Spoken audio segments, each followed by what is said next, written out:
Well, greetings everyone, and welcome once again to another Thursday night, Wednesday night here at the Sports Krib. A lot of things going on tonight. We got MLB going on. We got NFL.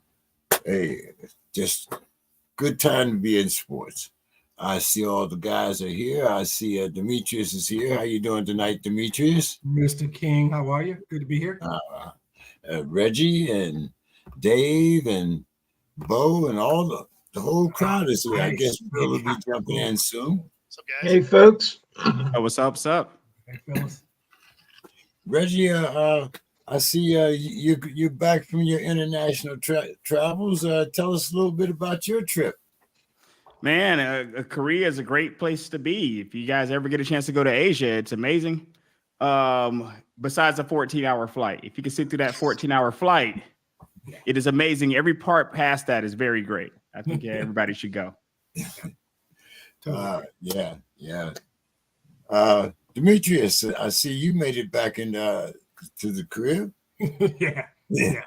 I didn't go anywhere as exotic as Reggie did. I have been there. Asia is fantastic, but yes, I was in Kansas City, so that's not bad. Kansas City. No. I highly recommend the Negro League Baseball Museum. If you get a few hours in Kansas City, it is worth every ounce of time you have. I wish I had more time. I didn't get to finish. It's fantastic.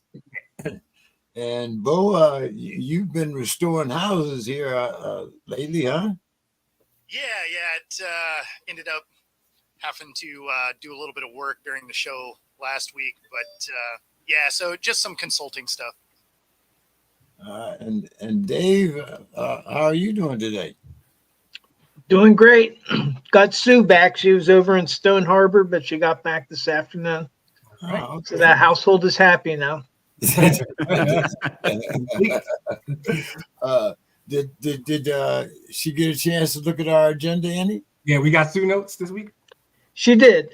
She apologizes because she didn't have much time because she had just gotten back. But what she wrote is regarding Mike Tomlin's press conference yesterday, where he said they weren't practicing hard enough. Love it. Let me just drop the dreaded mother line of, quote, "Oh, Mike, that was so disappointing," unquote. Wow. Seriously, if he thinks that's the reason they lost Sunday, he's delusional. Wow. Period. Then she continued also 2 problems with the team playing 2 weeks in a row. First, the emergency landing last week, and this week a delay due to mechanical problems. Gremlins. Wow. So that was Sue's remarks. Came in hot. Yeah, I strongly suggest any of you Steeler fans that want to get a different side of Mike Tomlin, check out that conference yesterday. Yeah. So, gentlemen, we are going to start off with a topic as I guess it's that time of year, but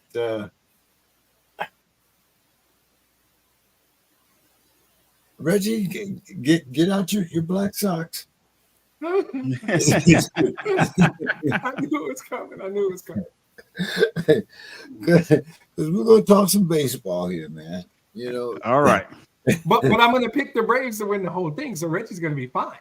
Yeah, that's all my commentary that I have. You just took my whole thing. All this stuff, right? But Demetrius, we've had many a discussion about the game of baseball, speeding it up. Whether you're a purist, whether you're one of these millennials that want to speed the game up and whatnot. But a very interesting thing happened. The first game of the series of the wild card series, we had the lowest TV audience in a century. A century. That's longer than I've been living. and I'm old as dirt.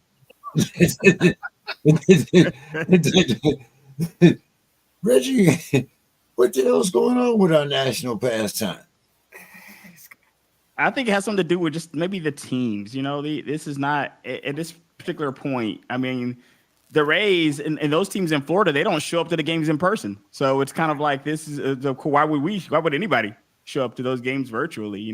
They seem to have trouble getting attendance in Florida to those games, and that's probably across sports. The Heat games, they don't show up there till third or fourth quarter for those teams. So it's not really surprising to see that the Rangers didn't have the draw. I'm not sure what they were expecting. I'm not sure what the expectation was here for these teams, to be honest with you. Reggie, I mean, it's the playoffs. It's baseball. I think people will be there for the Braves when the Braves play. We'll make sure people are showing up for that. I think people will be around for that. Oh, okay. At least more than this, I'll tell you that. Okay, Demetrius. I know you got a rant ready here. But I'll keep it short, though. It's definitely a rant, but I'll keep it short. So I think the idea was the crowd was the lowest, right? TV ratings don't matter. But realistically, and this sounds like a baseball apologist, because I am, because you guys know how I feel about that game, right? So this is not a reflection of the game. It's a reflection of the Tampa Bay Rays. They are always in the bottom 4 in attendance. They got a crappy stadium that's hard to get to if you've ever been there. It's not they're going to build a new park. It's going to be smaller. It's going to be nicer. They're going to fill that place up. But they are always in the top 5 worst attendance. It doesn't surprise me that people in Tampa don't show up for a Rays playoff game. And the start time was 3 in the afternoon. People got to work. It's a Tuesday, right? People got to work. And they didn't announce this until Sunday night. So 36, maybe 40 hours before the game, they announced a 3:07 start time. Ain't nobody going to that. Not in Tampa. Now, if that game would have been in Detroit, it would have been sold out. And the Braves would have sold that out. Tampa, and I'm not even bad-mouthing Tampa, because they got a core of about 16,000 Rabbit fans that love that team, buy season tickets, but they play in a ginormous, crappy stadium. And people don't want to drive out to St. Pete to go see them, right? Even though they're good. So this is a reflection of the Tampa Bay Rays. Reggie said it right. The next round, you're not going to see empty stadiums. When you get to the conference championships or the league championships, every seat will be full. This is an opening round 3:05 game in St. Petersburg, Florida. That's all that it was. It's a single data point. That's all it was. The game is fine. I don't care about those kids. I got my socks on. Get off my fucking porch. I don't care. So the game is fine. Bo, what's your thoughts on that? Yeah, I mean, I'm the same way. Like, the Rays can't get their guys to show up to any game. I don't know why this one would be any different. So, yeah, I mean, I think the game's fine. The lineup wasn't great.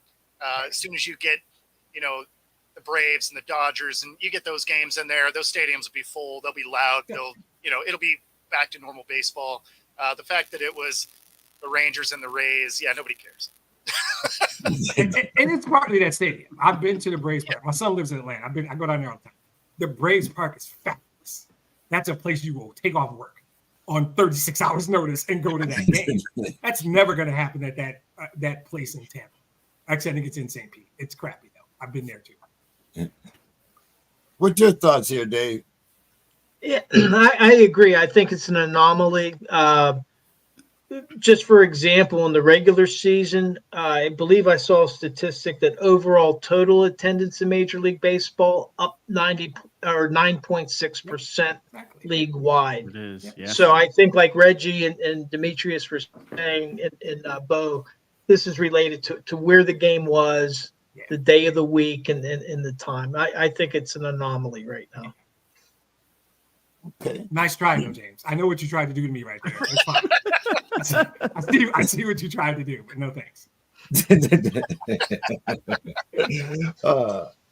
Okay, Reg.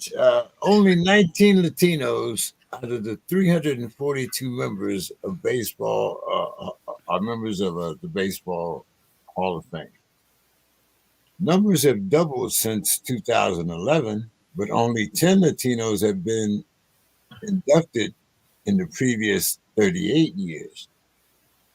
Reggie, are you surprised? I mean, excuse me, Demetrius, are you surprised? No. It's a weird thing, but I'm going to tell you what I think it is. This sounds like it doesn't make any sense. But Roberto Clemente was the first to go in, and he set the bar so high because he was not just a great player. He was like this phenomenal human being.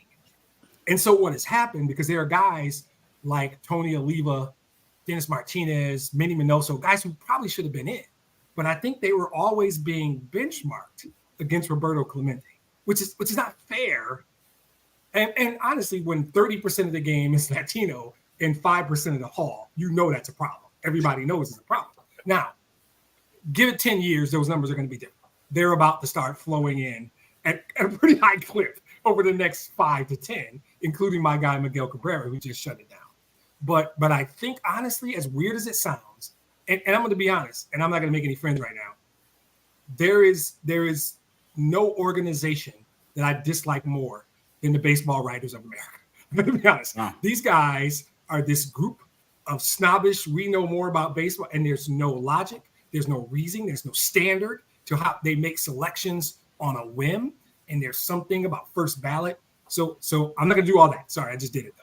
I think the thing with the Latino players is much more about the benchmark was Roberto Clemente, and there's just never going to be another Roberto Clemente. You can't do that. That's just not fair to all these really good players who should be in. But I think they were being compared to Clemente's legacy, and it kept guys like Oliva and Louis Tiant is another one, Dennis Martinez. These guys should be in. They should have been in. And I think they're not in because of that. But that number's about to change. There's good guys on the way. Trust me. So they're gonna be eligible soon. They'll be getting. Well, Dave, since Demetrius mentioned the benchmark, I'm going to let you go from there. Yeah, I agree with Demetrius. I think over time this is going to correct itself. I would point out that the first Latino played in the early 1880s. I think a Mexican, and then some in the Major League Baseball Hall of Fame, they're going all the way back to 1871. You know, on now. So you had a lot of, although you did have some Latinos that played early. I think that the first that's in the Hall of Fame, he was inducted in 2006, is Jose Mendez. Played for the Cuban Stars and ended his career with the Kansas City Monarchs, which Demetrius was just visiting there. Yep. He played from 1908 to 1926, but there were very few in the Major League Baseball. But then starting in the 1950s, you started to have a big influx. Louis Aparicio, Roberto Clemente, all these guys. So I think as time goes on, it's roughly about 5.5%. And I think that that's going to be changing rapidly over the next few years, because just like with Mendez, he wasn't inducted until 2006. So you have these different committees that are going back, reviewing and correcting the record there. The thing I would like to point out is September 1st, 1971, Danny Murtaugh, manager of the Pittsburgh Pirates, he had an injury to Richie Hebner at third base and to Gene Alley at shortstop. So he had to put in Jackie Hernandez at shortstop. And then he shifted Dave Cash to third base and brought in Rennie Stennett to play second.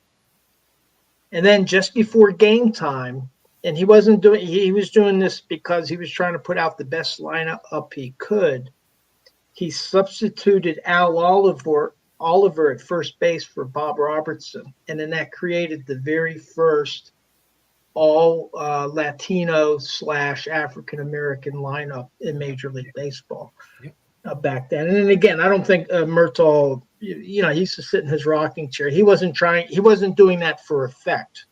He was doing that because that was the best lineup that he could come up with due to the injuries and everything that he had. But I think that marks, since the 1960s and the late 70s, the game has opened up for a lot more people. And so over time, like Demetrius was saying, I think that it's going to correct itself in the Hall of Fame now. They're on the way. Bo, what do you think? Yeah, I mean, I don't really have much to add to that. I mean, I think moving forward, that is going to be, that number's going to change drastically and rapidly, really. Reggie, you concur? I do. When you look at I was just looking at some statistics here. When you look at some of the stats here, there's been over 11,000 people that have played baseball, period, around there. And when you look at the number at 347 in general, out of that 11,000 that make it to the hall, it's a very small, minute percentage. Right. So as each of those relative demographics grows, whether it was the Black players, whether it's Latino players, as those demographics grow, then the hall and players being in the hall should grow in line with that. So I'm looking forward to that changing and think it will change here. I wouldn't be surprised if that number doubled in 10 years. 10 years from now, that number might be absolutely. doubled. Yeah, maybe even less. But we shall see. Okay, Reggie, who's your favorite to make the big dance? Oh, let me guess. This is not a question here. As I take my answer back from Demetrius here, the Atlanta Braves. Absolutely. We're going all the way this year, guys. I feel very good about it. And that's not just me being a homer. I just really actually believe that. Great team this year. Yeah, we talked about their home runs last week. Reggie, kind of sorry that you missed that one there. Right, I should have phoned in. Like an hail, or does it matter? You just sacrificial lamb for the Braves in your mind? Yeah, it's kind of like those wrestlers that don't get an introduction. They're already waiting in the ring, and the Braves are like we get introduced from the back, and we're walking with our crowd. We got the music, and the other opponents already waiting in the ring with their tights. They don't have any kind of music. They don't even get introduced, and that's what the opponent is. And that the Braves are walking from the locker room with the crowd and the music and stuff like that. That's awesome. Bo, who you got? I do kind of like the Braves, actually. Yeah. And then, I'm kind of leaning towards the O's actually getting there. Wow. Baltimore. Yeah. Very nice. Oh my goodness. Okay. Demetrius? Well, I will just for the sake of mentioning him, I like the Dodgers and the Orioles, but the Braves are the most complete team in baseball. The Braves simply don't have a weakness. So they can beat you 4 different ways, right? And I think Houston is the most experienced team. Houston's been there before. They know what it takes to get there. So I would go Braves, Astros, and not needing to suck up to Reggie because I think we're cool. Absolutely. But we'll be cooler though. Right. I do believe the Braves are the best team in baseball. And they have been since early April, quite frankly. It's just they're complete. They don't really have any weaknesses. It's gonna be tough. And in the playoffs, your rotation shortens. So you don't get a day off against Braves pitching or their hitting for that matter. Dave? I agree with everybody with the Braves. I mean, yeah. I think that they have the best record in baseball. The Orioles have a pretty good record, but I think the Braves are tops right now. I'll take another Texas team. I'll go with the Rangers. And just to see how that plays out. I'd like to see a Braves Rangers World Series, but I would have to go with the Braves winning it all. I like that you went into that with. I guess I'll take the flyer on the Rangers. On the Texas team. I guess we'll throw them in here. Yeah, and it doesn't matter because he's really doing what Reggie did. The Rangers are the dude standing in the ring who didn't get introduced. You come back from commercial, he's already there. He's already in the ring, man. And then the Braves are coming down to their music. What's happening, Bill? Yeah, Mr. Carroll. Briefly. I am part of something called Not in the Hall of Fame. If you go to the website, there's some stuff we're working on. There are several, and Dave mentioned them, like Martin Diego and other guys, but Torriente and many others, especially Cuba, right down to Cuba, all throughout its history, produced great baseball players, some of whom have been put in for their contributions to playing in winter ball and Mexican leagues, and of course the Negro leagues. And now the Negro leagues are major leagues, at least the 2 major league Negro leagues, both the Negro League, American Negro National League. So that's part of the uptick in the number, and just the tsunami of talent that's built up. is going to probably triple that number in the next 25 years. To your stuff about, I too have been to the, now they're building a new baseball only stadium. Now they are saying F that parking. I don't know if you guys have looked at the, so the one thing about the Tropicana Field is they have at least one parking lot for every single person who attends, and sometimes several for every single person that attends. So you can bring 4 or 5 of your cars if you feel like it. But that will change. They have a beautiful new, smaller, and lovely baseball-only stadium that's being built in the footprint with like lots of office buildings, condos, whatever. So it'll be a different kind of environment, restaurants, all that kind of stuff, a promenade, all that kind of crap. But instead of just the, what's the word I'm looking for? The kind of soulless baseball mausoleum that is Tropicana Field. And I have been there for multiple events. Shout out to my friend Mark the Shark, who's brought me there for several events in the past. And that's all about to change. Now it's going to take a few years. They're going to, I don't know, play at University of South Florida. I don't know where they're going to play for a couple of years while they get rid of Tropicana Field and build the new, I can't remember the name of the new thing is. What are the new things going to be called? So that will be fixed soon. For those who are wondering about the horrific baseball watching experience that is Tropicana Field. And everyone mentioned why the numbers are down, and all those things are correct. And also, I mean, obviously there's no way to really account for the old days. And my dad, when he was a kid, you know, and the World Series was going on, kids would sneak transistor radios into school, that kind of stuff. And this is once again, I guess, Black Sox, as I put in the comments section, Black Sox time, Black Sox and Sandals time. We are going to find a way to connect young people with the game, maybe up to the point that they're sneaking transistor radios, not the kids even know what that is, into their school books. But I do hope that, I mean, right now, there's about 50,000 millennials looking up transistors. Right. Right. That's what he put on his Black Sox. The minute he mentioned the transistor radio, the Black Sox were on. But those were the days, man, when kids would sneak transistor radios, because it used to be half the games of the World Series would be day games. And if you're like, well, figure it out, kids. And that's just how it was. Baseball had it like that in those days. They could just swag around and say, figure out a way to watch, suckers. And people would do it. I think baseball should reconsider that now because I love baseball. You love baseball. But I think baseball needs to be a little bit more mindful. Hey, I'm not saying they should change the game fundamentally. I mean, I don't like those fundamental changes. And I know what you're thinking. But let's make it a little easier for people to watch. That's the only thing I will say. I don't like the fundamental weird little changes they're making. But if you want to make it easier for people to watch, I'm down for that. Fuck them. If you like the game, you'll find a way to watch it. I've never struggled to watch a baseball game. It's not I get that. I'm sorry. You guys know me, and I'm not trying to be that dude, and we're not even close to after dark. But sorry, it's James's fault. It's James's fault. You should have put this. I love how you came off the top row with the old F them kids. I love it. Get off my lawn. Game. Get off my lawn. It's such a great game.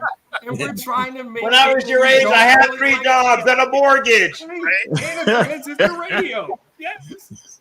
I have a transistor radio in my basement right now. I love it. On the porch, be like, damn rabble rouser. I love our baseball discussions. So, Bill, who do you have going to the big dance? Bill, who do you have going to the big dance? Baseball, World Series. I mean, I can't really disagree with what's been said. I don't know, for fun, could I throw the Rays in there just because I don't think they've been mentioned yet? Is that allowed? We don't want to see games at that crappy stadium. We just after crapping on their stadium for the last 10 minutes, Bill throws them in there. It makes us. The Rays might have to watch that. Lost today. They're out, right? Yeah, they're out. The Rays Oh, are out. well, then never mind. They got Like that'd be impressive. that would be really. Maybe they won't notice. We're just gonna show up and see what they say. Like that person who thought they won the lottery and loudly quits their job on Thursday, then sneaks back in the office on Friday, hoping no one realizes. Give us your picks, Bill. He's killing me. We can do this baseball thing all day if you let me. Well, I unfortunately was not able to watch the game. I had to work. See, that illustrates my point. But yeah, okay. Well then, I don't know. Who else is there that has a legitimate chance? Astros or Orioles are your best choices. And That it is, doesn't matter Orioles. Yeah, what the hell? Orioles. because That's Reggie already said they're just fodder for the Braves, so it doesn't matter. They're just showing up to pick up a check as far as Reggie's concerned. like the old Larry Bird line about the 3-point shooting competition. Who's here to finish second? Yeah, who's gonna finish second, guys? Somebody's got to be running. Oh, all right, guys. Let's talk a little football here, a little college football. The NCAA has decided that it's going to shrink the window for athletes to enter the transfer portal. The rule will impact all sports and give players 45 total days throughout the year to enter their names in the portal. Reggie, what's your thoughts on this? I mean, I'm okay with it. I mean, I like the portal. I think that it's making NCAA football a little more interesting, in my opinion. That and NIL, in my opinion, is making it to where other teams can compete without having to hold the specter of we appear on TV over other teams all the time, and you can just kind of run things through there. Now everybody can pay their players now, at least over the table. Like we all know that it was going on under the table, and so being able to. I'm a fan. I think that it did need to be. I don't mind guardrails to a certain degree, you know. So I agree with there being some guardrails here to this. What do you think, Bo? Yeah, I mean, I'm fine with it. It's not like it was a huge change, right? It's 45 from 60, so I mean, it's not like it's an insane change. But yeah, I mean, I like it. It especially as a fan, right? Because you kind of want to know who's going to be on your team. Right. Dave? Stand by for more changes. I'm actually fine with it. I think that they do need the NCAA does need to kind of control things, so it's just not a wide open market, so that players are going all over the place. But this is probably a trial balloon. I would say that there's probably more changes coming, and let's see how they impact the ability of these players, one, to make money off of their name and their talent, and number two, their ability to move from program to program. Reggie, I went back and got this program. This question from last week for you, and the question was, well, the Braves surpassed 300 home runs, and did they get to 307 or was it 306? I'm not sure. I would have to look it up and say. Well, anyway, the Braves are the first National League team to hit that mark, and just the third team overall. So what did you think about, we usually always hear about the Braves pitching, and were you surprised at what they were doing behind the plate? At the plate this year? The biggest surprise, and I think it's something that Dimitri said alluded to earlier, is the consistency. I'm surprised at the consistency from the start of the season to end of the season. At some point, we're a team that usually comes on late or collapses at some point in the season. So the consistency of how good we were from when we started, because there's cautious optimism there in those April, March, May months. You're cautiously optimistic that you can be there. And the bats stayed hot. We're used to the pitching up down here, but the bats stayed hot the entire season. Cunha stayed hot the entire season. It's been 100% great for us. That's why I'm really, really hoping we finish the deal here. Yeah, and they did get 307. They tied the Twins. Very nice. Very nice. Okay. All right. That's so much for Grandma's insulin money. At least we doubled it. Okay. I just want a quick comment on it. The reason I picked them and what we talked about was, in baseball, when you're complete, you can beat teams in different ways. You can win some days because your pitching is that good. You can win some days because you're hitting. You don't make errors. You play good, solid. They've been doing that since April, right? And most baseball teams go through a stretch at some point, August, maybe in July, dog days, they call them, where you'll get a 15-game stretch where you just don't, you're tired, you're bored, you're whatever. When you're that good, and you know you're that good, it's hard to get up every day. These guys play every day, right? They might get a day off every 2 weeks.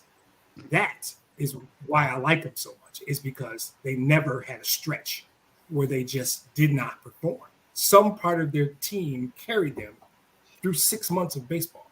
That's just impressive. So it doesn't surprise me because they hit from April and they hit in May, June, and July, and then they hit in September too. So it's not surprising to me. They've been complete all year.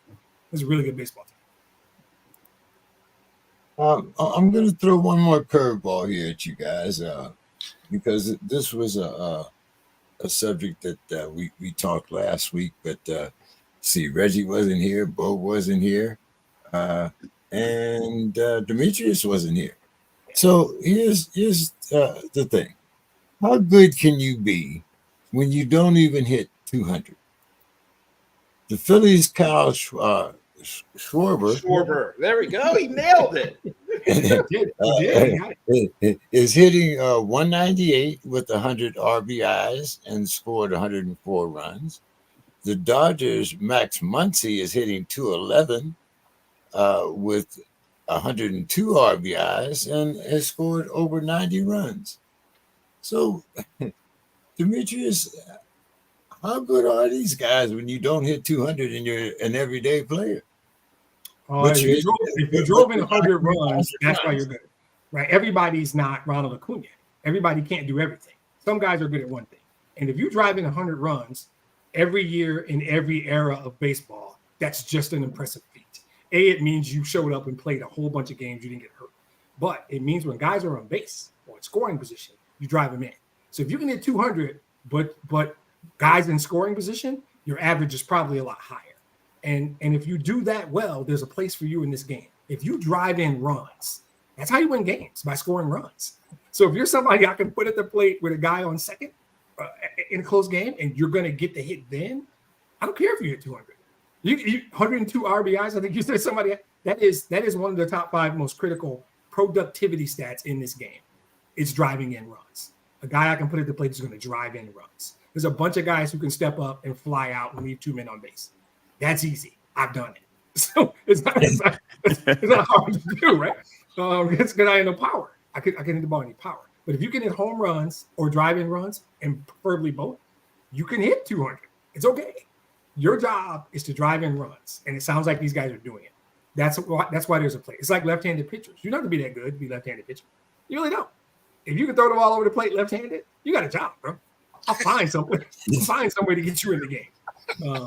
So the answer is productivity. If you produce runs, and that's what RBI means, there's a place for you in the game. You agree, Bo? Yeah. I mean, because a long out can still score runs, right? Exactly. So you may make contact. Like, it's not like those are all strikeouts. I mean, it could just be a long out that brings a run in. So, I mean, do you like seeing that number? Of course not. Right? Like, if he's your leadoff batter in the 5th inning, you're like, well, that's too bad. But, but if he's batting 3rd, you're like, all right, if somebody's on, he's probably still going to get out, but he's probably going to drive him home, right? Exactly. So, and plus you're seeing it just across the league in general. You're seeing batting averages drop because the game became so much more focused on trying to dent cars in the parking lot than small ball anyway. So there's a lot more strikeouts than there used to be just across the board. So a lot of these batting averages have dropped over time. But in this case, being that low, yeah, I mean, if you're driving in runs, you're still going to be on a roster. Reggie. I agree. I mean, a batting average starts with a 1 is not something that you want to see. At the end of the day, though, what you do want to see is your RBIs that start with 1 and 3 digits. You're hitting over 100.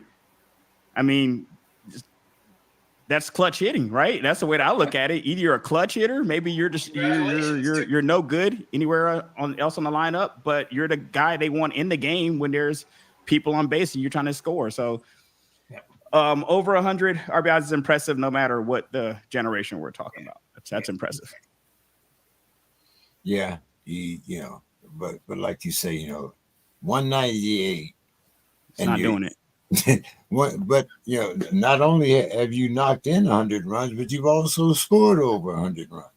So it's so statistically improbable. I want to dig into those numbers when the Right. podcast is Right. over. See what's going on there. Who the hell did you do that? How the hell did you do that? They had to have been like opposite side warning A track. bunch of long fly 5 and 2 runs apiece. Yeah, warning track powers in the opposite field. I don't know how you pull that off. That's the only way I can think you do that. Hey. Yeah, were you guys hear when I talked about how my dad and I sort of dreamed up a metric called contact to damage? Oh Yeah. no, sounds. I wasn't. No, I did not. Okay, so years ago I talked about this on the show. So I don't know if this might have been with a whole basic different group of people, I guess, because it was a few years back. But my dad was at one point a statistician for a team called the Norfolk Tars. One of my dad's many side hustles while he was a college student, and they were an A-ball franchise in the town where my dad was going to school at Norfolk State University in the early 1960s. And just bored or whatever, he essentially took the number of balls that were put in play and divided total bases by number of balls put in play to give what he called the contact to damage ratio. So he didn't care if these balls ended up being caught, singles, doubles, whatever. He would just take the number of total bases you generated, divide it by number of balls you put in play. And, to my knowledge, no one ever picked it up. But we used to talk about, guys, contact to damage ratio. And we used to award certain guys like Dave Kingman one year was the champion. He didn't make a lot of contact. We did a lot of damage with the little contact he made. That's what it sounds like this is. That sounds absolutely. What this is. Yeah, it's it's amazing how you can find some very absurd statistics, especially in. That's why it's a great game. Stupid kids. They got stats on it. Right. You can make up obscure stats. Yeah. Yes, you can. While you're sitting around with your 11-year-old son at the dinner table, you can do it. Yep. Yeah. I mean, it's just weird things. It'd be like, oh, this is the first time on a Tuesday night game with a buzzed haircut that he bat left hand instead of right. And it's just like, okay, well, yeah, but who cares? Because the next time that situation is there, you want to be prepared for it. You'll be ready. Something. Bo, if you stay ready, you don't have to get ready. That's what I heard. Let's see. Bo, number 21, Washington State looks like it can be a Pac-12 contender after that 38-35 win over number 14, Oregon State. Bo, is Washington State the real deal, or is it fool's gold? Okay, so as a Pac-12 fan and being from Washington and watching the Cougs Coug a lot, I'm going to go with fool's gold. They do have a good program, though. They actually have a nice team that they're putting together. And that's not to take anything away from what Oregon State was doing, because they're building a nice defense also. So it's they can do some damage. Obviously, there's some work to do because the Pac-12 has a lot of ranked schools this year. So they're going to have their work cut out for them. But yeah, I mean, they're a good school. They can hang with just about anybody else. It just all these ranked teams from the Pac-12, and then next year they're gone, or is it the year after? It's next year. No, it's next year. There is no. That just blows my mind. I mean, you have so many successful programs. And I wonder how Bo can keep saying Pac-12. Does it feel weird when you say it? I'm hearing you say it, and I'm like, wow. It sort of makes me sad. Yeah. Right? Because I'm a Husky fan, right? So it's been, I remember when it was the Pac-10, and it's sad to see what the traditions that are going to go away are going to go away. right? Especially when it comes to Washington versus Washington State, because they always finish the year with the Apple Cup, right? Yep. And that's not even going to end up being on the schedule, right? Because at this point, like, don't get me wrong, the NCAA will probably throw them a bone for the first couple years, but after that, there's 18 schools in the pack, or in the Big Ten now. So there's no room for out of conference games at this point. Yeah. So games like that have a ton of tradition, right? They've played it 114 times between the schools. They may play it one or two more times, and that's it. Wow. Did anybody here collect those baseball cards that had like the plastic sheeting over it, like plastic coating over it, where if you tilted it, it would change the view, almost like they felt. Oh, the hologram. Right, hologram. I hope they do that with the Pac-12 logo next year, where it's 12 and then you tilt it, it's just a 2. Oh, Wow. Shots fired. Goodness gracious. It's not even after dark, Carol. Do you even need shots? They're burning the ship to the ground. They are. This is Bill shooting at a dead corpse. On this way out, right? Yeah. Like his gun had some more ammo.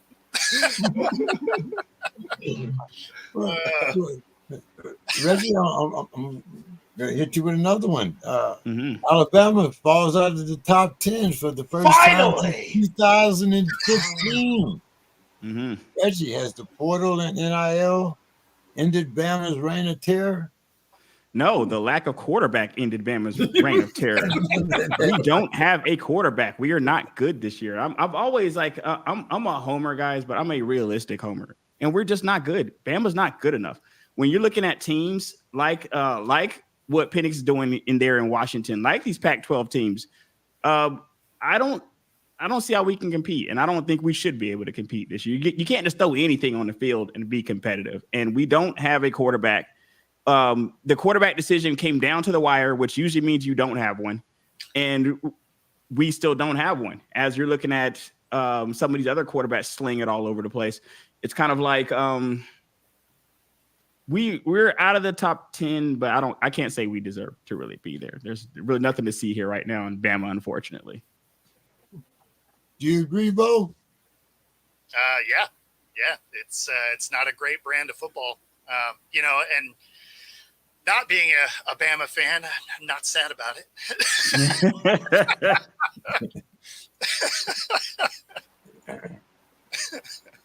Demetrius, what's your thoughts on that? I have family in Alabama, so I'm not going to say anything bad.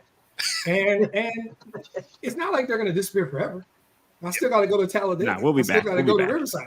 I still got to go down there. So I can't say much on wax here, as we like to say.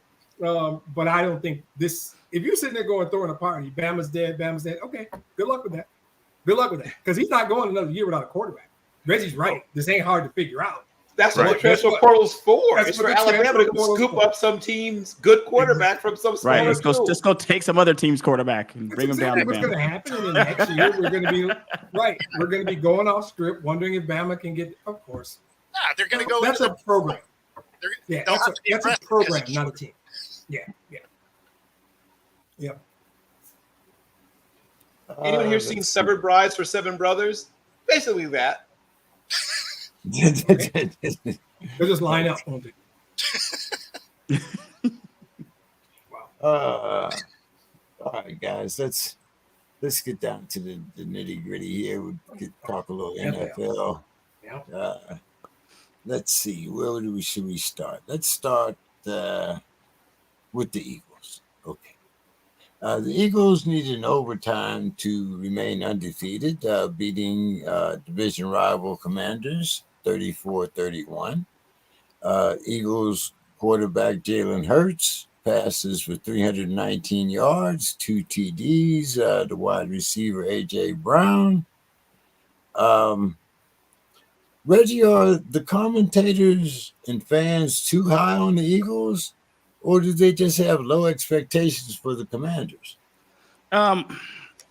Maybe a little bit of both. But when it comes to the divisional game, guys, all of the records and stuff are out the window. Divisional games, they can get close no matter what your actual season looks like for either team. Teams tend to play them better unless one team's an absolute dumpster fire. But we've seen I mean, it's any given Sunday for a reason. You can lose in the NFL, and you can definitely lose to a divisional opponent. So this wasn't the fact that a division game was closer, was only separated by 3 points. And I do think Washington is better. The kid Sam Howell is passing the eye test, unlike our quarterback down here in Atlanta, which we will get to at some point. But the kid is passing the eye test. It's interesting because it's nice to see what Eric Bieniemy could do now that Eric Bieniemy's got the reins there fully in Washington, on the offensive side at least. This is nothing to see here. This is just a divisional game that was close. You agree, Dave? They used to say any given Sunday. I guess now it's any given Sunday, Monday, or Thursday. But yeah, we get Saturday sometimes. It's Saturday too. But, I mean, I think the Commanders have, they have a new ownership group, and I think that they want to show their fans that, hey, we've turned a page. We're a new team. And then especially like Reggie was saying, when they're playing their divisional opponents, they're going to be playing lights out to try to win some of those games. I still feel that Philadelphia is a very, very strong team, and they prevailed in overtime. They did what they had to do to win. So I still feel that the Philadelphia Eagles are very good. They should be right up there in the playoffs. Washington Commanders, I'm not so sure about making the playoffs. Demetrius. I think Washington's better than we thought, for sure. At the end of the day, Philly's 4-0. 4-0 is 4-0. Start there, right? Because that's what it's all about. But I do think Washington's better than we thought. Philly hasn't played their best football yet. Now, you might get away with that a couple more times. Sooner or later, you're going to run into somebody, and you're going to play a B-plus game, and you're going to lose. Because the NFL is like what we call in my work a bell curve. There's 4 or 5 bad teams. They're not going to win most games. They don't have the talent. There's 3 or 4 really, really good teams. They're going to be tough to beat. The other 22 teams are all in the middle. And on any given day, one of those teams can beat the other. And if you don't bring your game, you'll lose. And I believe in division rivalries, well, for the most part. Sometimes you just walk into Lambeau and punch your division rival in the face. We can talk about that later. Give his wife a glass of wine, take his kids' lunch money, and sneak out the back door. But every division rivalry is like that. So I think Washington's a little bit better than we thought. I think Bieniemy, like Reggie said, is good. I'm impressed with quarterback, and I don't know that Philly is playing their best ball yet. But if they don't clean it up soon, they're gonna get clipped. Your thoughts, Bo? Yeah, I mean, I think Washington is ahead of schedule, right? Like, I liked what they were trying to build, and they've kind of been moving that way.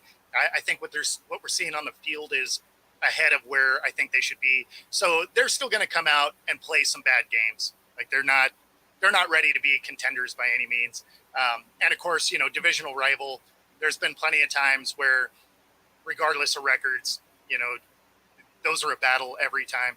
The thing that's surprising to me about the Eagles is, despite the fact that they retained a lot of the people from last season, they brought in half in the national championship defense, and somehow they've kind of lost some of their confidence and swagger that they had last season. And it's weird to see because there's not a reason for it, unless you chalk it up to, the Super Bowl hangover situation a little bit. But I mean, to your point, they're definitely not playing their best football yet, which is scary considering they're still winning. So right. If they really start to click, man, they're going to be hard to beat. Bill. So some of us did tell everybody who would listen the Commanders are going to be better than you thought this year. Somebody predicted that they'd be 9-8 and they'd be fighting for a wild card spot. Somebody told you that Sam Howell would be one of the better young quarterbacks in the league. We patting ourselves on the back about the Commanders right now. No, he's talking about a different show. I'm just saying, somebody mentioned it. Somebody know what's happening here. Somebody mentioned it. Somebody tried to tell people that the Commanders are going to be a competitive, good football team this year. Okay. I'm sorry we didn't listen to you, Bill. It was on Sports Center. I don't know. Somebody. It was somebody. But seriously, some of what you're talking about is age, Bo. The Eagles had decisions to make in a couple of different positions. Both Brandon Graham, Jason Kelsey, and Fletcher Cox all had difficult decisions to make. Everything hurts. You played football, and you are at a point in your age where you know what I'm talking about. These are guys who are in their 30s. In one case, mid-30s. And they were like, should we do this again, right? And they had a whole little ceremony when they decided to come back for one more year. Remember Howie Roseman brought out, like, I don't know, Bushmills or whatever, some fairly nice alcohol. And they got, had a couple of shots and said, yeah, what the hell? Let's do this thing one more year. They have younger players who probably should be playing more. And next year they will be playing, right? These guys will not be able to do this one more year. You can see that these guys are 1 year older. And it's rough, but that's what football does to you. It doesn't reward you necessarily for desire to continue to play past a certain age. It's not like, hey, we're giving you some extra points for being 35 and still playing. That's not really how the game works, or 34 or 33 even. So you're seeing guys that are a little less explosive. You're seeing guys that they still have all the leadership, they still have all the everything else, all the want to, but their body's like, oh man, third quarter, huh? How much more? Oh, that much more game to play, huh? Woo! All right then. Well, I guess let's finish this game then. It's just hard to play past a certain point. So some of their best players, I mean, Darius Slay is still playing at a high level, but they have some of their best players are some of their oldest players. They have a great young quarterback. They have great young receivers, and people have seemed to think that's the team. Go through the rest of the roster. The offensive line is young on the edges and a little older in the middle, as I just pointed out. The defensive line is kind of young on the edges, and guess where? Kind of old in the middle. That catches up to you at some point.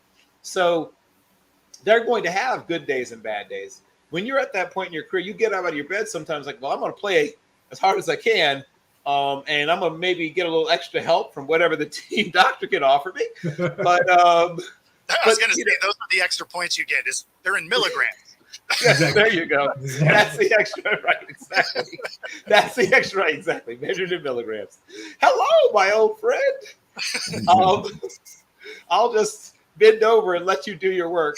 But yes, when you get to a certain point in your career, you're playing on, what do they say, guile. That's just another way of saying, yeah, you're learning to hold better. I mean, you just can't run like you used to. You aren't quite as strong as you were. Your body doesn't. That's the main thing. Your body doesn't recover like it used to. These guys would play a football game and go dancing afterwards. These guys finish a football game. They go to their home where they have a hyperbaric chamber waiting, right? A recovery tub, a personal masseuse who comes in the morning. Their dietitian adjusts their dosages of whatever they're eating. Like here's some bee pollen and whatever. Like, you're just trying to get one more year out of your body at this point. And so now you're not going to dominate quite the same way when you're getting by, right? With a little help you just have from Mr. Milligrams, as you pointed out. Yeah, true. Bo, the Giants quarterback, Daniel Jones, had his 24th fumble of his career. And it led to the Seahawks' first TD of the game. Seahawks cornerback Devon Witherspoon had 6 tackles, 2 sacks, and at least 1 quarterback hurry. ILL. And an INT for a touchdown. Bo, Giants quarterback Daniel Jones spent more time on his back than the afternoon shift at the chicken ranch. Amazing line, by the way. That's an amazing line. It's delivered well, too. It was nice written. It was delivered well. Very nice. Bo, what was your thoughts on your Seahawks performance? Yeah, I mean, obviously the defense looked great, but I think that told us more about the state of the Giants than our Seahawks. Now, why I say that is because everyone was just running free through that offensive line. So of the 11 sacks that happened, there were 4 more that could have happened. Daniel Jones just happened to be athletic enough to fall across the line of scrimmage. But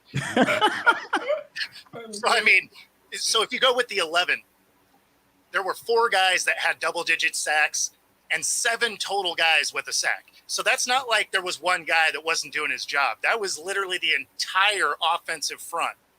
Couldn't stop anybody. It was a track meet to get to the quarterback.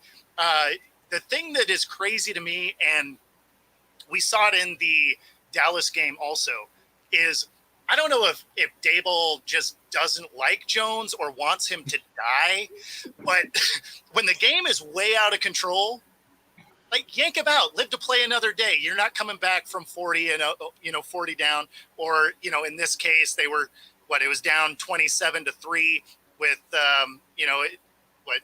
most of the fourth quarter left.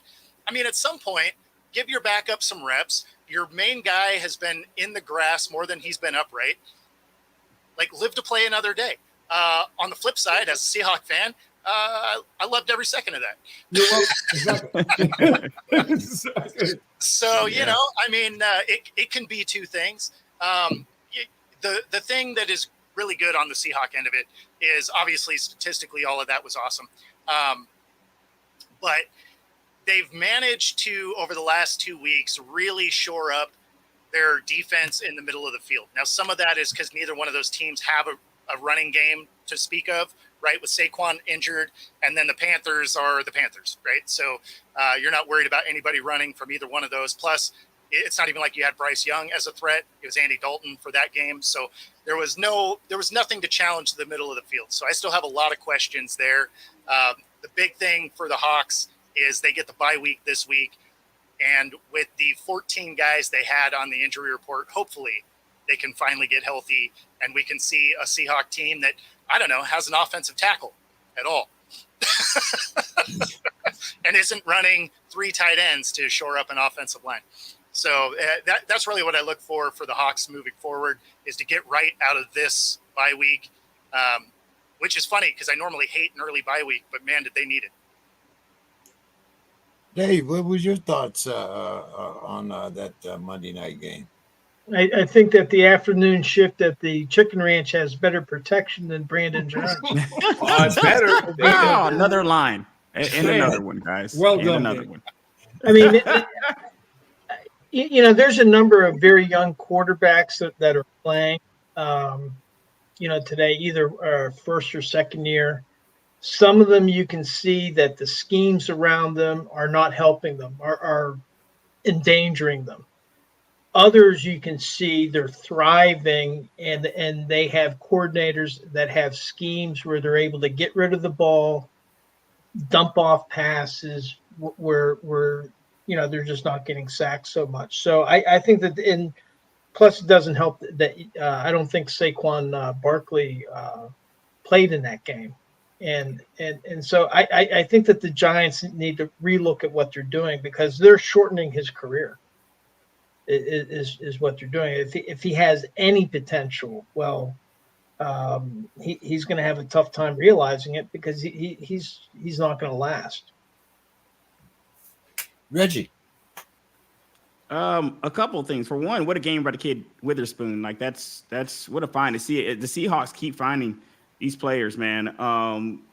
Another thing is Daniel Jones is, to be honest with you guys, is kind of regressing to the mean. I think they paid the wrong guy in New York. I said this the whole time. Their best player is Saquon Barkley. It's no mystery that Daniel Jones' best year was when Saquon was healthy for the most games. That's what also happens to be when they won the most games.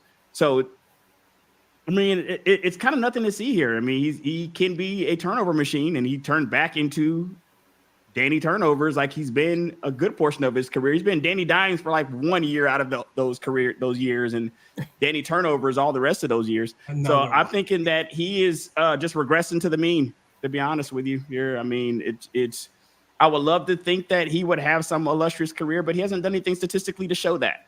It has nothing. There's nothing on paper. He can run. He's a big kid who can run, throw the ball every now and then.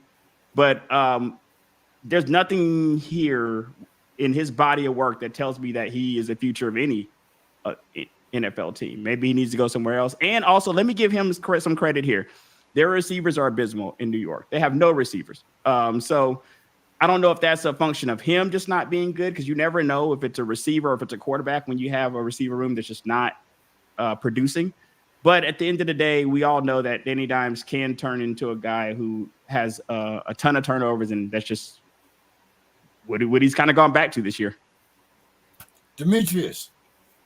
Oh, they covered it. They covered it. Right? They paid the wrong dude. They don't have an O-line. All the Chicken Ranch references were dead on. Like Reggie said, Yes, DJ Khaled, another one. Another That was all great lines. I don't really have anything I can add. They're 31st in total offense and 19th in total defense. They're a bad football team. And Saquon Barkley's their best player. That's it. He's not so I wish I could come up with something cute and creative to add to it, but the guys covered it. Sometimes it's fine to just say, good job, guys. That's pretty much how I feel about the Giants. Bill, you want to put this subject to rest? I will throw out that they somehow have managed to turn Darren Waller into, I don't know, a decoy. I mean, there are some structural issues.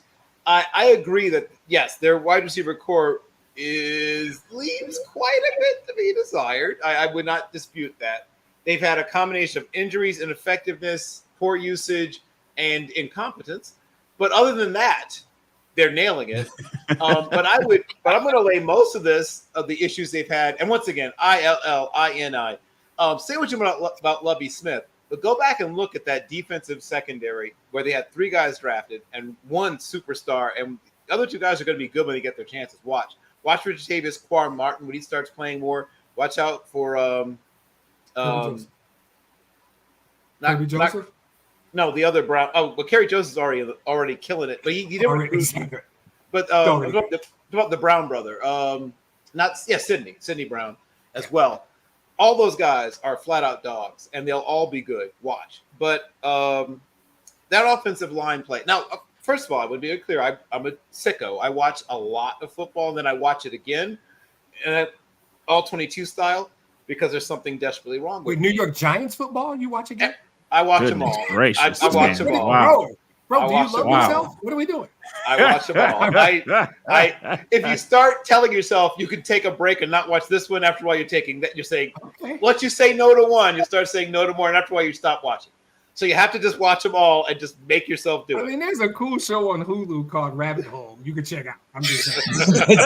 I honestly, multiple views of the Giants. Jack Ryan. That is the Giants' offensive line. Exactly. Right.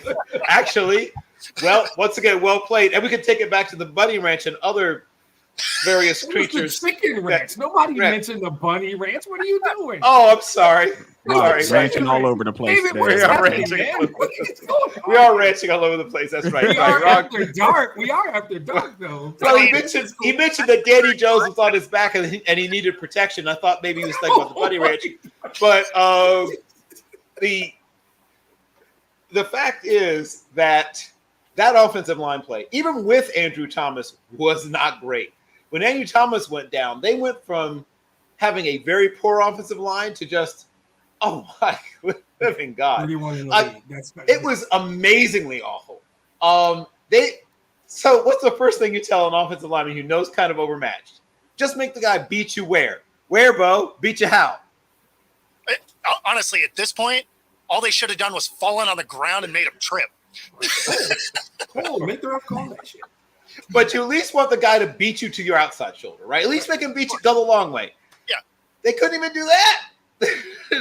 Like, at least make them go around. I think we spent too much time in the Giants, James. I hate to hijack your podcast. I was about to get out of here. I was going to stay for a little bit, and then we kept talking about the Giants. And I'm like, man, maybe I do need to go. Let's talk about the Bills and the Fins, then. Let's do that, okay? The Bills' defense holds the Fins to 0. 6 points in the second half. Josh Allen has a rushing TD and 4 passing TDs and a 48-20 route of the fans.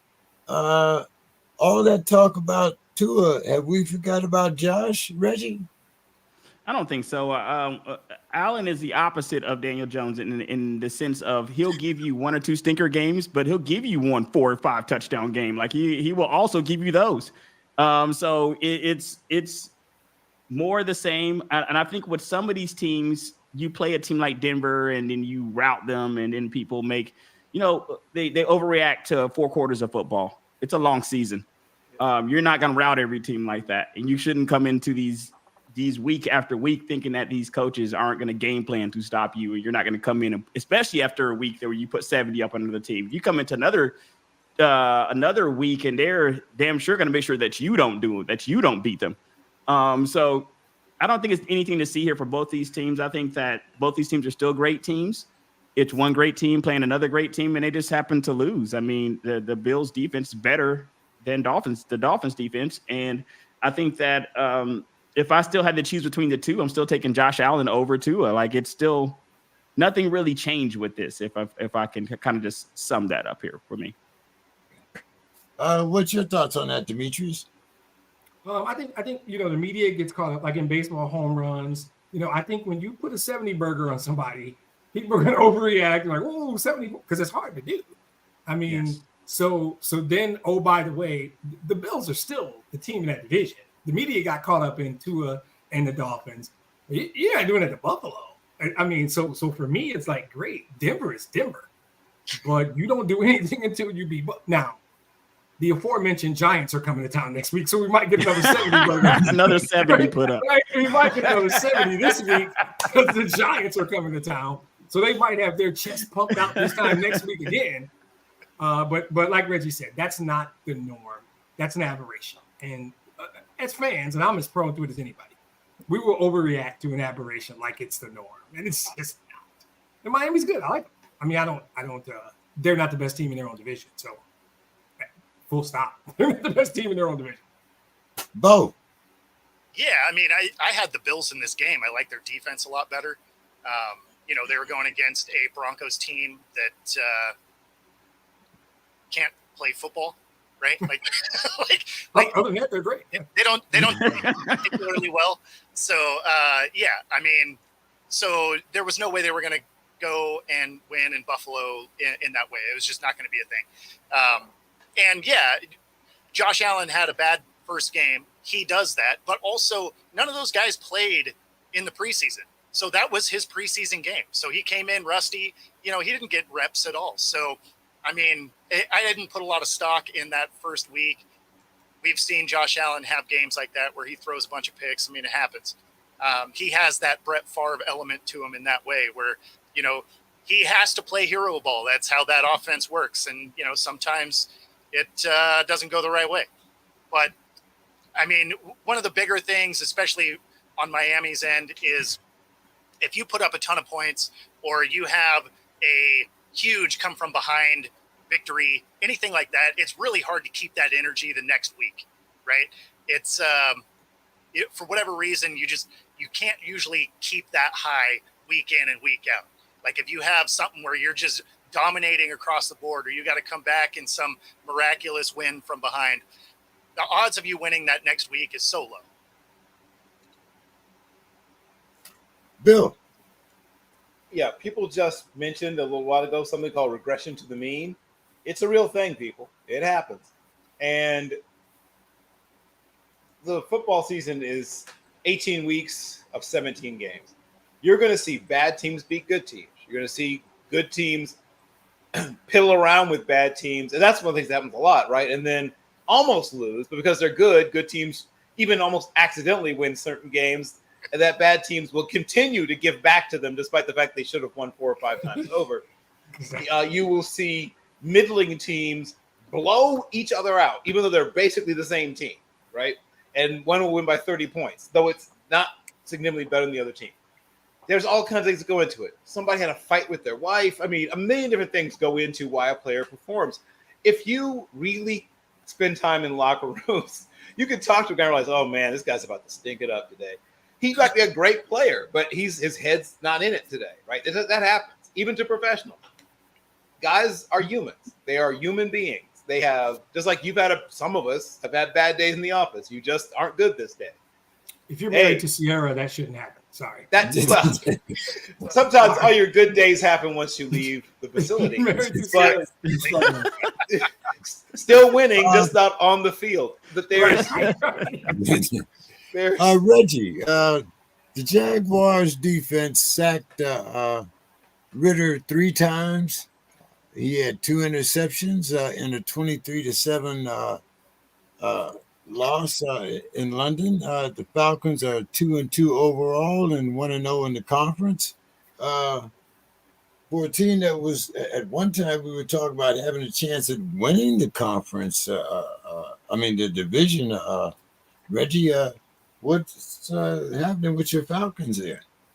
So I'm gonna get out of here after this, guys. I was hoping we were gonna get to this question. I think that with my home team here, it's a work in progress. Like, the kid Ritter, we are 4 games that was already been played. So he's played 8 games total in his NFL career. He had 0 preseason.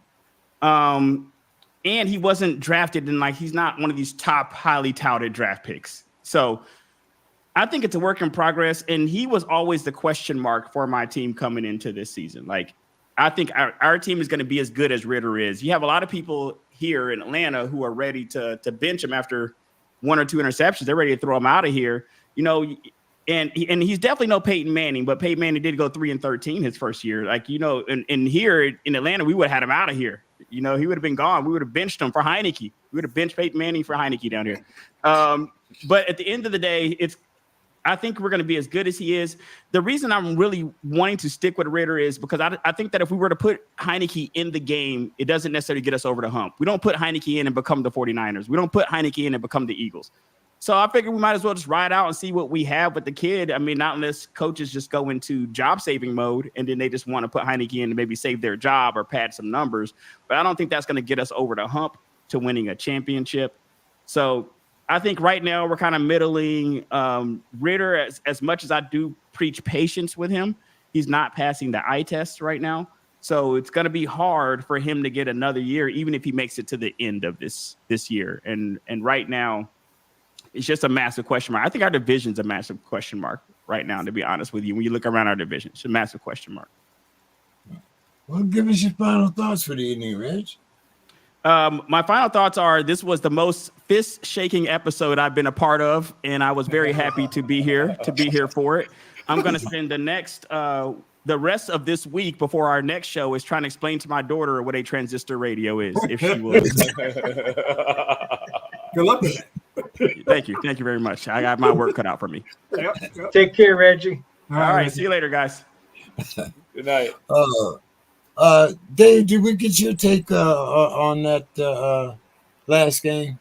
No, but I think everybody captured. I think the difference is, number one, that 70 points. Denver contributed a lot to that. They sat down. But if I'm the Bills and I'm watching that game, I'm getting pumped up. I want to jam it down their throat, and I think it was to the Bills' advantage. Miami scoring all those points, and I think the key thing, Josh Allen didn't turn the ball over, and then for me, the player that's a game changer with the Bills, and for me that's like an eye test, but it's Stephon Diggs. You got somebody like that, and he went off for 160 yards or whatever, and they couldn't shut him down. So I think one is the Bills had that game-changing player, and for me it wasn't so much. It wasn't Josh Allen, although he threw the 4 touchdown passes. To me, the game changer was Stephon Diggs, because that impacts everything else.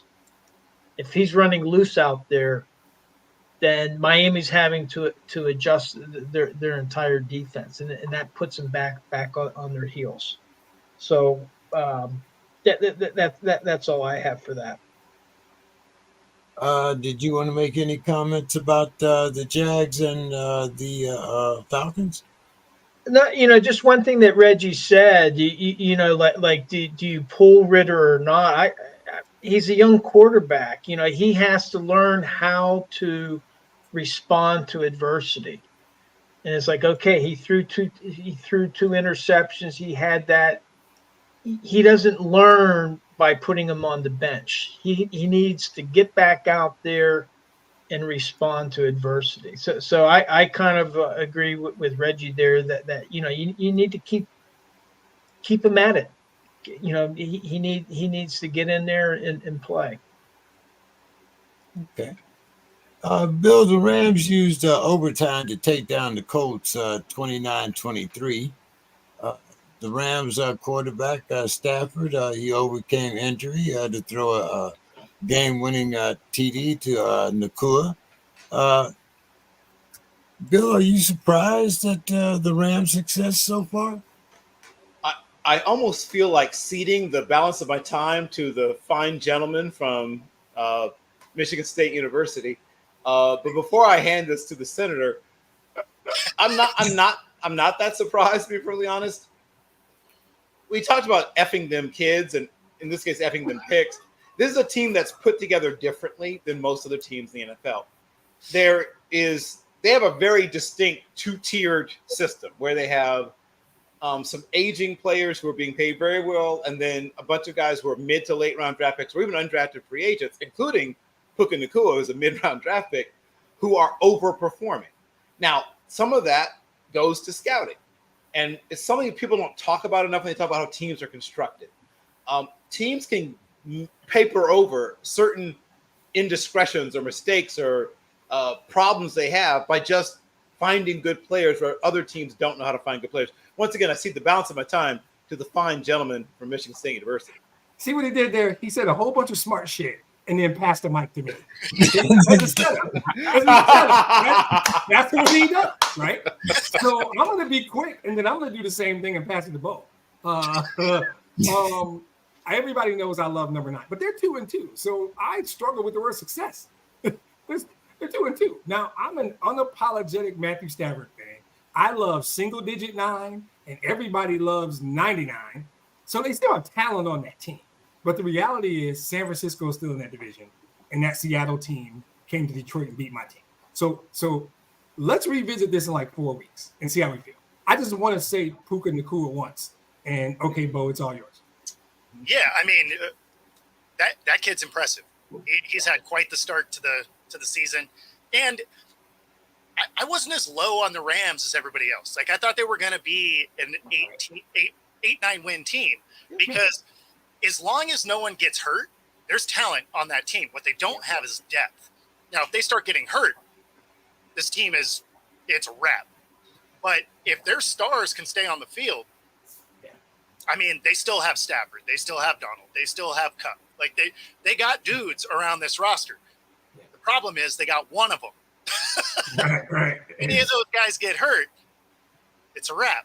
Well, it's funny you say that because Cup is hurt, and who's going off? Tutu Atwell and Puka Nacua, who are both mid-round draft picks, are going nuts. No, but that's the thing is they were able to find that talent. But, again, it's you don't have a replacement for Stafford. You don't have a replacement. 9 goes down or 99 goes down. Like, were you able to find Nacua to be able to fill in what Cup does? Yes. And awesome that you did. Did I think you were going to? Is that sustainable? Now we all know him. Now we all know who he is. So right? Is that sustainable? I think it is because if you watch his route running, that's where he creates separation. Yep. He actually plays very similar to Cup because only it's not bigger. Yeah, but it's not like Cup is the fastest receiver ever. What he does is he gets in and out of cuts and he creates space. And white guy in the slot. We know how that works. Yeah. There's a long list of white guys who dominated the slot receiver role, right? The Welkers and Amendolas of the world. Yeah, absolutely. In and out of a cut. And Nacua is playing very similar, right? Like he's bigger, but he gets in and out of a break really nice. And he creates that separation. So, which is why he's had so much success because he doesn't have anyone else to throw it to. But yeah, there you go. But yeah, I mean, that's the biggest thing is the Rams will be fine. They'll be able to beat up on lesser teams or teams that are injured, right? Like we lost both tackles and the Rams absolutely finished us off week 1, right? So, I mean, they'll be able to win those level games. They're going to beat up on the Broncos and the Bears, and, you know, they'll probably steal a win from the Vikings, like that caliber of team. I know they don't play them, but, you know, that caliber of team. And then when they go in and they play, like this season, for example, they got, you know, the Cowboys and the Eagles, like they are going to lose those games. I think they'll make it interesting. They'll keep it close, similar to like Arizona. You know, they're playing scrappy football. They're keeping games close, but they're going to lose against good teams. Okay. Bill? Bill, what? What are you asking me? Bill already talked about this. Yeah, He said a whole bunch of really cool But stuff. And then but I Bill can hit it again. I mean, when No, you that's find all a right. guy, Dave. Bill's ready. Bill's ready. I'm going again. Well, to Bo's point, they almost didn't have Matt Stafford, right. you know, because he hurt his hip. He came back in, right? Yep. Now, Matt Stafford did practice today. So apparently he has a hip bruise, but it's like, okay, is he going to be 100% this coming week? Because they don't have a bye. They got a game coming up. So I got to give compliments to Matt Stafford because, you know, I thought that was very gutsy for him to come in. Not all quarterbacks have been able to do that. So He has a history of that, though. He's tough as Yeah. nails. He's Yeah, tough he as has a nails. history of coming back in. I remember that game that he like knocked his shoulder out and he came back Yeah. in and threw a touchdown. Dislocated his shoulder. Yeah. Yeah. I mean, Wailed like a small baby, but he still made the play. Well, I mean, I have a buddy from Cleveland that was kind of talking about Stafford, Yeah. and then it's like, well, Deshaun Watson was cleared to play, but then decided not to play, and he's a big Cleveland fan. He's really upset, and he's how come we don't have a guy like Matt Stafford that's going in there? But I mean, you're taking every time you do that, you're taking a big risk at doing it. Yeah, But- that's true. it's Hats guaranteed off to contract. That's the Stafford. difference. What's that? Stafford still has bonuses to hit. Right. Watson has a Right. guaranteed contract. Watson's got 230 million reasons not to go out there. Money in the bank. Collecting interest. Yep. So let's talk about Brock Purdy here. Last week, Purdy hit 20 of 21 pass attempts. Did you hear what I just said? Yep. 20 of 21 Yep. pass attempts. Watch the whole game. Okay. Now he also let me get this back up here. Okay. He had a rushing touchdown, a passing touchdown in the 35-36 win over the Cardinals. CMC gained 177 yards from scrimmage, scoring 3 rushing TDs and another receiving. McCaffrey also broke Jay Rice's franchise record by scoring a TD in his 13th straight game, including the playoffs. Demetrius, what do you see as the biggest improvement in Brock Purdy's growth? The biggest improvement in Brock Purdy's growth is Christian McCaffrey's healthy. That's what I would say. That's where I would start. I think if we go back to the Daniel Jones, Saquon Barkley conversation, his job's a lot easier because Christian McCaffrey's on the field. Now he's got Brandon Ayuk's good, Debo. He's got weapons that say Daniel Jones does not have. So he does not have to, both mentally and physically, carry the weight of the world. He just has to get them the ball. Get them the ball and let them do the work. All he's got to do is get the weapons the ball because they're there. Now, a 72 plus completion percentage, a 115 quarterback rating, and only being sacked 7 times certainly doesn't hurt. Right? If you're getting protected and you have weapons and your coach is an offensive genius who understands that if you get the ball out of your hands quickly into the hands of really talented, skilled guys, you can be pretty good in this league. And I think it's not much more complicated than that. They get the ball And like I said, CMC, Debo, Brandon Ayuk, they got Kittle, they got players on that team. So he doesn't have to carry it. He's just got to do his job. And I'm not calling him a game manager because that's an incredible stat. 20 to 21 is a phenomenal stat. Yeah. But I think he gets to go into the game with this mindset of it's not all on me, right? And Daniel Jones has 40 million reasons to go into every game thinking it's all on him, for example. So I think there's a lot of things in his favor. He's got skill position players all around him. He's got a really smart play caller, play designer, and play caller. And I think he just goes out there and he's relaxed and he just does his job really well. Yeah. And the one that he didn't connect on hit the receiver in the hands. Exactly. Yeah. I mean, he's got a great system, right? Like he, not to call him a system quarterback or anything like that. I mean, the kid has talent for sure, but he's found a system that has a stacked roster and it fits the way he likes to play. I mean, it's the same reason Gino's having success where he is. Yep. And, it's the same reason that guys with similar talent don't have success. Like, obviously, the system, if you don't have those key players, doesn't work for Daniel Jones. But the system seems to be working for Baker Mayfield, which is hard for me to say because he's so inconsistent. Right. But he's playing really good football right now. So, I mean, there's only so many of these Josh Allens, Pat Mahomes. They can make a team go, right? They can go out and play hero ball and be the difference. Brock Purdy's not that dude. Like, I don't see him going out and playing hero ball on a team that is falling apart. Like, I don't see that happening. But yeah, I mean, to Demetrius's point, he's got a CMC. There is a lot of quarterbacks that can play pretty well with a healthy CMC. I think before I mentioned with Buffalo, I saw the game changer is Stephon Diggs. Yep. With the 49ers, the game changer I see is Christian McCaffrey. Yep. Absolutely. But what Purdy has done, I think, really to improve his game, he has 112 completions with not a single interception. He's protecting the ball. Yep. Part of it is because he's not required to try to force the ball in order to come from behind. But in the passes that he's had, he's protected the ball. He had 4 interceptions last year.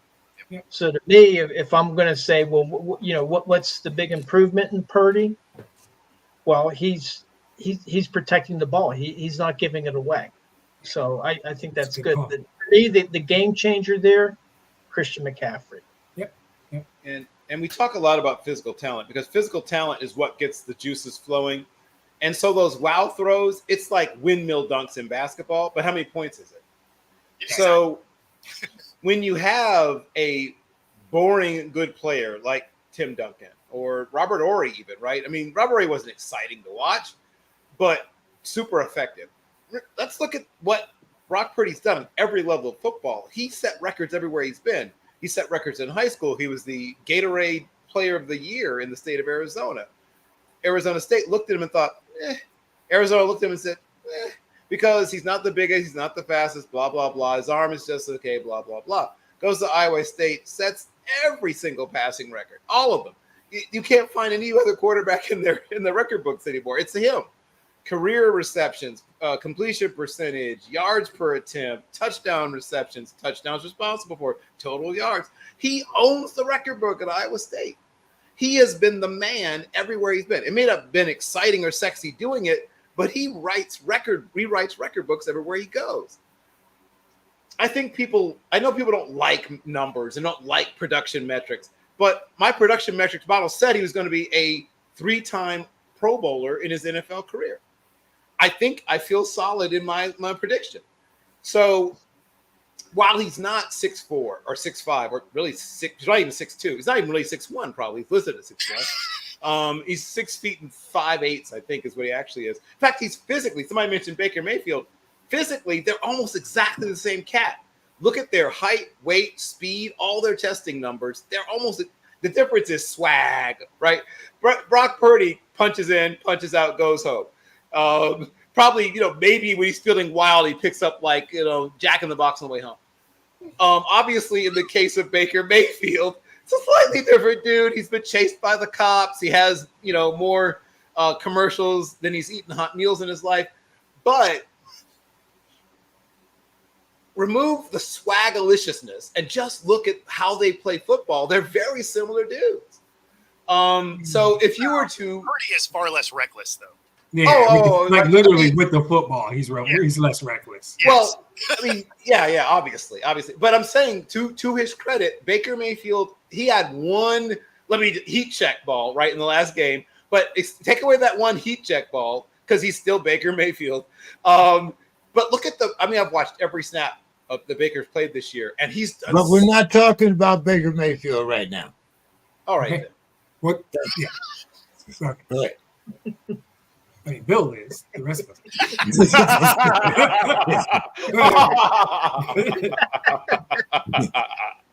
Oh, that's good stuff. Well, Bo, since you brought up the subject, let's talk about Baker. It seems that, Shut you down, Bill, and gave the mic to Bo. And then Bill's looking around like, I was just talking about him. Sorry, James. Go ahead, Bo. but a question too soon. But anyway, Bo, it does seem that Baker and the Bucks they romped over the Saints 26-9. Baker throws for 3 TDs. Has Baker finally found a system to fit his talents? And should the Saints go quarterback shopping again? I mean, I feel like we should pump the brakes on all of that.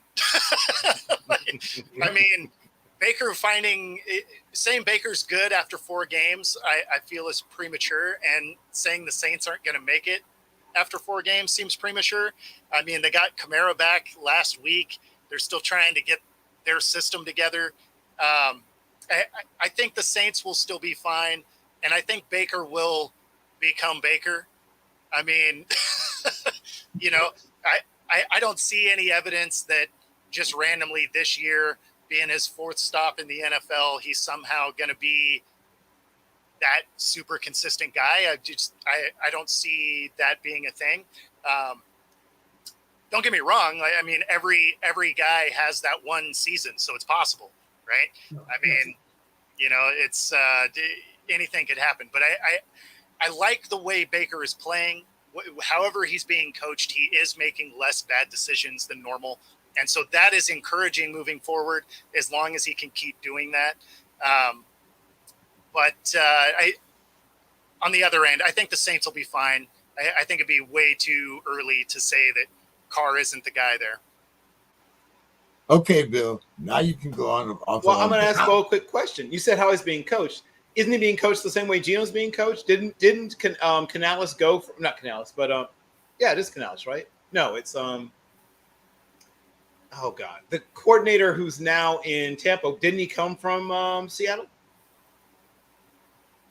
I don't remember. I think you're right, though, but I don't remember offhand. So a lot of the same things that people said a few games into last season about Geno Smith. Oh, it's a little too early to say Geno's not going to suck anymore. I think that we forget how young someone like Baker Mayfield is. Even though he's been on a bunch of different teams and in a gazillion different systems, right? I think 6 different offensive systems. Yes. It's been a lot. Right. So think about what that does to veterans struggle with that. Think what it does to a guy who's, what is he, 20? Is he 25 or 26? I think he might be 26. But he's not exactly old. Yep. And yes, he brought some of this on himself. I've been watching Baker Mayfield since he walked on at Texas Tech. I'm very familiar with his peccadillos. But I think he's finally getting to the point where he's not so completely fixated on showing people. I'll show them, right? The whole revenge factor he used to bring, because that fueled him for so long, right? He thought he had to prove them wrong. I was under-recruited coming out of high school after being great in high school. I'll show them. Oh, they moved on for me at Texas Tech for this Mahomes kid. I'll show them. And, Trevor Knight starting over me at Oklahoma. I'll show them. And now, he's had all these experiences. Now I think he's like, I don't have to do that. I can just go out there and play football. Now, you're right. He does still have that somewhere deep inside of him.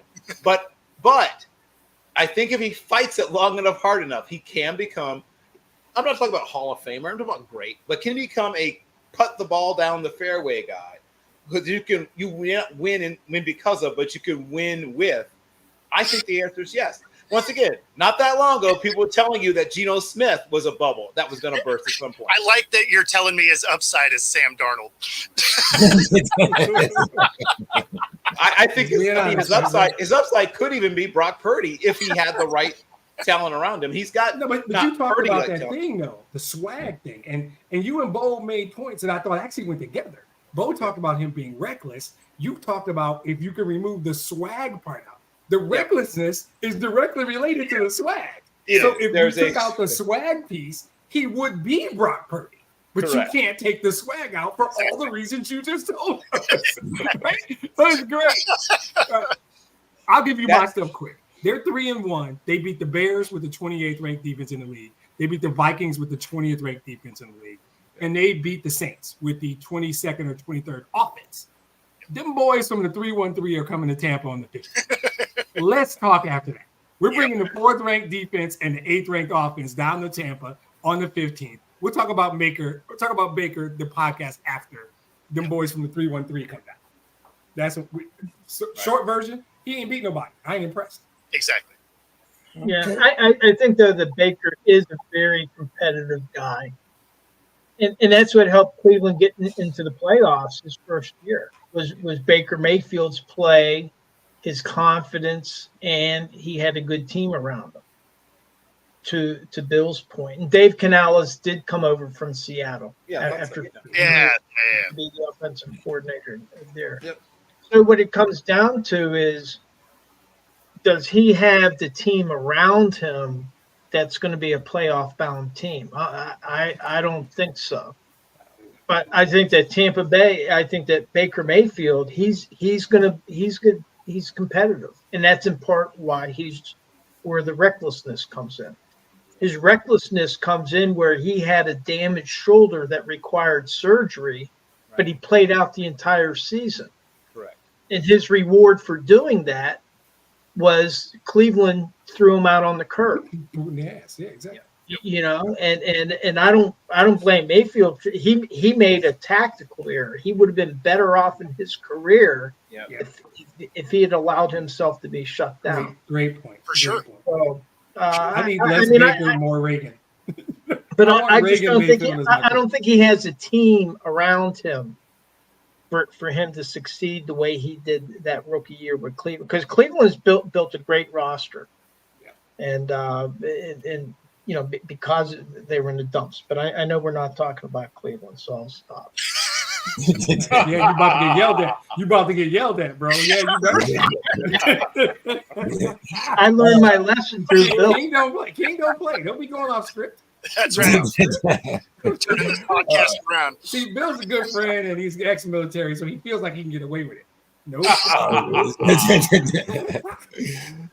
It's like when the DI, you do correctly guess what the DI is about to say, but you get stomped on for anticipating the command. Yeah. Too soon. Don's not here, guys, but let's talk about these Cowboys here because they have a big game coming up this Sunday.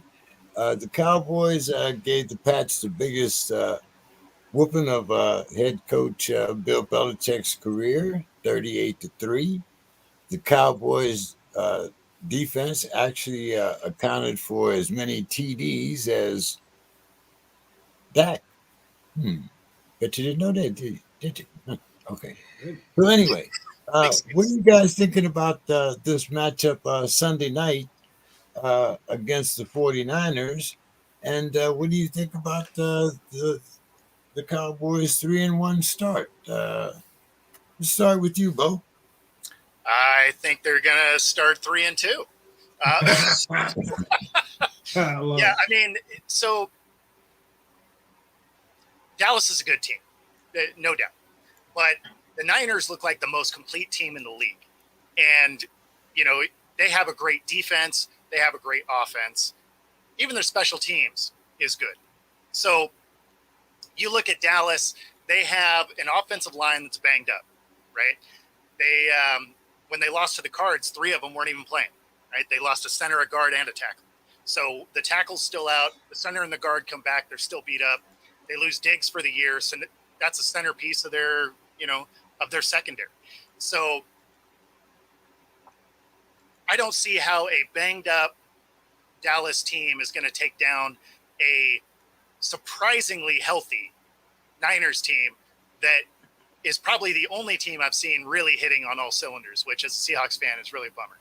But Wow. but I mean, they look like world beaters at the moment, and I don't think Dallas can stack up to it.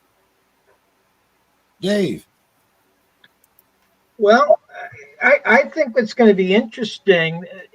I believe that if we include the playoffs, that the Cowboys and the 49ers are locked up 19-19 and one tie. Oh, all time. So this all time, which I thought that they had played against each other more, but apparently not. But I think the 49ers, I got to see them in person on opening day in Pittsburgh, and they're the real deal. I mean, they're very good. Now, maybe Pittsburgh was overrated coming into that game, and I'll talk about that more later. But nevertheless, that's a very, very strong team. And, you got the running back, you got a quarterback that's protecting the ball and can connect with his receivers. You got a very strong defense. You got special teams. You got the whole thing. With the Cowboys, I think that they might be too erratic. They're not covering all the bases. It's a very strong team, and they can pummel teams. Who did they beat like 40-0? Was that the Bears or The Giants? the Giants? Okay, the Giants. Shouldn't But even again, matter. okay, it's the Giants. But still, 40-0 to shut out another team in today's NFL, that's a feat. Even the Steelers scored on the 49ers. So Unprovoked. I got to give the edge to the 49ers, but I think that they kind of stacked up pretty close. So I'm looking for a close game, and it's nice that it's a tie-breaking game on their all-time series against each other, if you include the playoffs.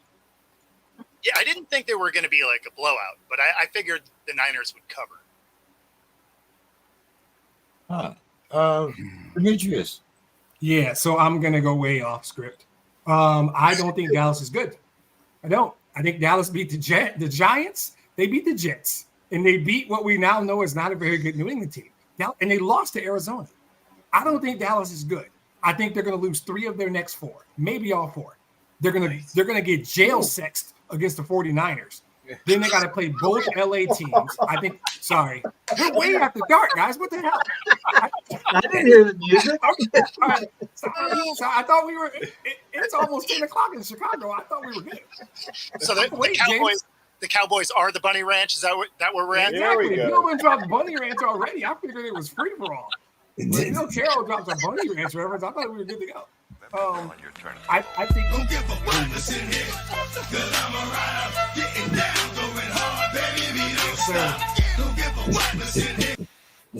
So my feeling is that Dallas is not good. They get a whole bunch of attention because they have a star on the helmet, and Jerry Jones does press conferences. They've got San Francisco, both LA teams, and Philly in their next 4. I think they're going to lose 3 or 4. They might lose all 4. I think they're going to lose at the Chargers. They're going to get. I told you what's going to happen Sunday, and then they're going to lose to Philly, and they might lose to the Rams.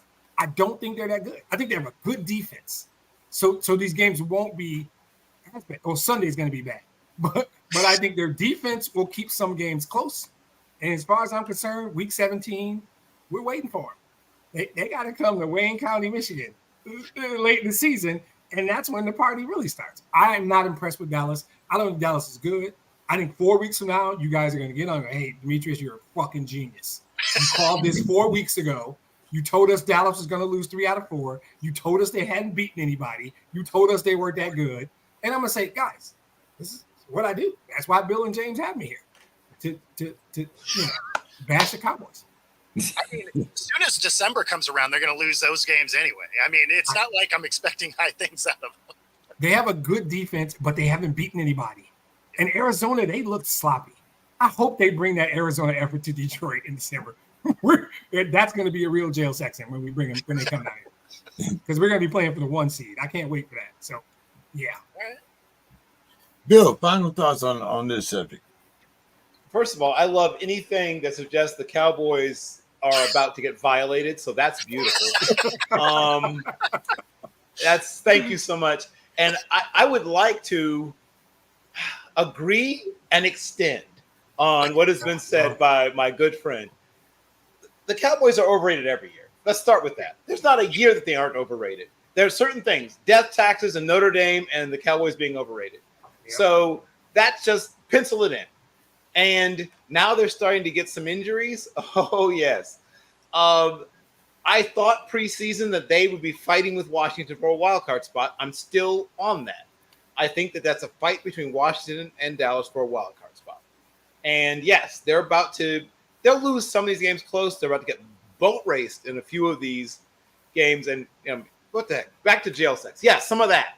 What was it? Salads tossing. They'll be tossing some salads in some of these games. Yes. That's beautiful. So yes, I agree. I extend. Thank you so much. And this is why I will always enjoy being on the show with Darius. So if they get smoked, does McCarthy keep his job? Does he learn how to clap so he can get some more years? Or what are we doing? That's going to be a great question. That's going to be on the agenda in a few weeks. So we'll wait. James don't like us jumping ahead. It's going to be on the agenda in like 3 weeks. So we'll get to that. Let's see. The saying goes that revenge is a dish best served cold. It took Lions running back Dave Montgomery 4 years and a new team to finally beat the Packers. Montgomery had 121 yards rushing and 3 TDs. Demetrius, talk to us about your Lions. So they're 3-1, and all due respect to Bo, they're a coin flip from probably being 4-0 because neither one of those teams was stopping each other that day. Right? That game goes to overtime, and we just didn't stop. The Seahawks earned that win. I'm not trying to, but that's how close they're. So here's the thing: they got the eighth ranked offense in the league and the 4th ranked defense. They're number 1 against the run. So if I say to you, because we rushed for 211 in Lambeau as we punched the Packers squarely in the face, took the kids' lunch money, gave his wife a glass of wine, sat on his couch, put our feet on the couch. We just went in the Lambeau and did whatever we wanted to do, right? We have the number 1 defense against the run, and we rush the ball very well. I will take a team that can run and stop them. And we are complete. They play complementary football, which I love. I think they've got a top 4 or 5 offensive line in the league that is getting healthier. We're getting the right guard back by Ty this week. Jameson Williams' suspension got cut short, so he's coming back. So now the 8th ranked offense just added to take the top off the defense receiver, right? Emmanuel Mosley is healthy. He's going to add a minimum CB2 type corner to Cam Sutton, who quietly just does his job every week and nobody ever talks about him. Thank you, David. Thank you, James. I freaking love Cam Sutton. Got to tell you. Right. We love Cam Sutton in Pittsburgh. Yep. We loved Mike Hilton. We especially loved Javon Hargrave. So this team is getting healthier, right? And their young players are getting better. Guys, I'm not trying to be hyperbolic. They might have the offensive rookie of the year in Sam Laporta. And there's a chance they got the defensive rookie of the year in Brian Branch. That's not crazy. Like after 4 weeks, that's not crazy talk. And honestly, guys, our quarterback's playing the best football of his career. Yep. He's simply playing the best football of his career. And he's been to a Super Bowl. I have an unnatural love. Number 9 will always be my guy. But I have grown to love Jared Goff so much. When people talk about quarterbacks, they never talk about it. All I can say is this. I love where they are. A guy said to me on my own podcast, on the Twitter, I fear we have no alphas. And I shut down my pod. I had an agenda. And it pissed me off. And I was like, what? I said, you walk up to Amon-Ra St. Brown. He'll probably not be wearing a shirt, by the way, while he's catching 200 balls from the jugs machine. Tell him he's not an alpha. Oh, tell his dad, former Mr. Universe, that Amon-Ra's not an alpha. Walk up to Penei Sewell. Tell Penei Sewell he's not an alpha. I dare you. And by the way, we don't need a team. We have the ultimate alpha. It's the head coach. It's a head coach. We got an alpha culture, right? And this is what they've never had. Starts at the top. I will never stop preaching about Sheila Ford Hamp. I love that lady.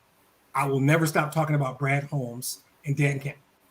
I like this team, guys. I love the organization. Yep. That's the best way for me to put it. Yeah, I love where the organization is. This is the healthiest, best this organization's been in my lifetime. The salary cap is healthy. We got a slew of good young players. I could run. Jack Campbell's just feeling himself. Gibbs hasn't even broken out yet. St. Brown's only in his third year. And Sewell and Hutch and James Houston. Aleem McNeil, get to know that dude's name because he's just being disrupted. NC State. Yeah. Exactly. It's a good young team with a healthy cap and a great culture. I love the organization. I don't know what we're going to do this year. I looked at the schedule. I only see 3 more losses. So, yeah, I'm saying we're going to end up somewhere around 12-5, 13-4, and we're going to win the North. I think we stamped that last Thursday. Nobody in the North's in our class. We're targeting Philadelphia and San Francisco because I think Dallas is a fraud. We're the 3rd best team in the NFC. I'm saying it now. And if we have to go to Philly and win a game in January, I think we got a shot. If we got to go out to Frisco and win a game in January, we're going to fight. Yep, that kneecap thing was funny 2 years ago. Shit ain't so fun now. It's a Green Bay. It ain't a joke no more. It ain't a joke no more. That's Reggie's Falcons. That 20-6 beatdown was a defensive clinic. Yep. I love the way they're built. Obviously, I'm not biased, but I don't think I said anything way out of line in the last 2 minutes. So hopefully I didn't anyway. Oh, Bo, I'm going to come to you with this one here. Last week, the Bungles quarterback Joe Burrows said that they didn't want to start 0-3. So now you're 1-3, and 4 of your next 6 opponents have winning records. The Seahawks and the Bills are home games, while facing the 49ers and the Ratbirds in hostile territory. Bo, is it time for the Bungles to reevaluate this game plan? I mean, they have a real shot here of maybe being 1-5, 1-7. They have a real shot at being 1-7. They get the Seahawks off a bye, right? They are not playing well. I didn't love their defense coming into the season anyway. It's why I thought the Ravens were going to win that division anyhow. But you pair that with a hampered Burrow who is also kind of not making great decisions with the ball. This season, I would say, is already off the rails. I mean, I understand they're only 4 games in, but based on the schedule that they have laid out in front of them, yeah, I mean, it may be over before it starts. What's your thoughts? Don't correct them, Bill. Don't correct them, Bill. Don't do it. What's your thoughts there, Dave? No, they're in a big hole, and I can understand Joe Burrow wanting to play, but he's obviously hobbled. I mean, he's not 100, nowhere close to 100%. And how long do you continue playing him? I mean, I think he's going to start the next game. I don't know. I have a hard time seeing them coming out. I think that they'll upset somebody. I have a hard time seeing them 1-7. I would love it if they were 1-7. Oh my God!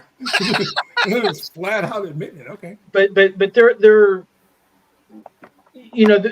they're second specifically with their defense. They lost some defensive backs, and that's really hurt them. And I just don't want Joe Burrow to aggravate that injury. And what I don't know is how much risk is there in that happening.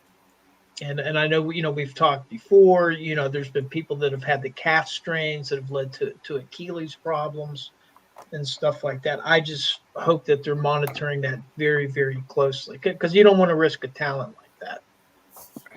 Especially on a season that could already be over. Correct. Let's see. Let's talk about the Bears a little bit here, Bill. The Bears fall to 0-4. as the Broncos. Russell Wilson throws for 3 TDs in their first victory of the season. The Bears, Justin Fields, he throws for 335 yards, 4 TDs, and an interception. But Bill, the Bears defense gave up 17 points in the fourth quarter. Yep. Yeah, I want to see Bill What's do your this. prognosis Do for this, smart guy. Explain the Bears. So, this. Okay, so the gauntlet has been thrown down. Okay, so they have a quarterback who doesn't particularly like the way he's being coached, as you may have heard. They have a offensive coordinator and quarterback coach whose basic selling point was, we're going to turn this kid into a larger, blacker version of Aaron Charles Rodgers. You have an offensive line that is in a head-to-head competition with the Giants' offensive line for, I guess what you might say is the most poo-pooiest, if that's a word. You have a front office that I like some of the decisions they make, but they have made some real head-scratchers too.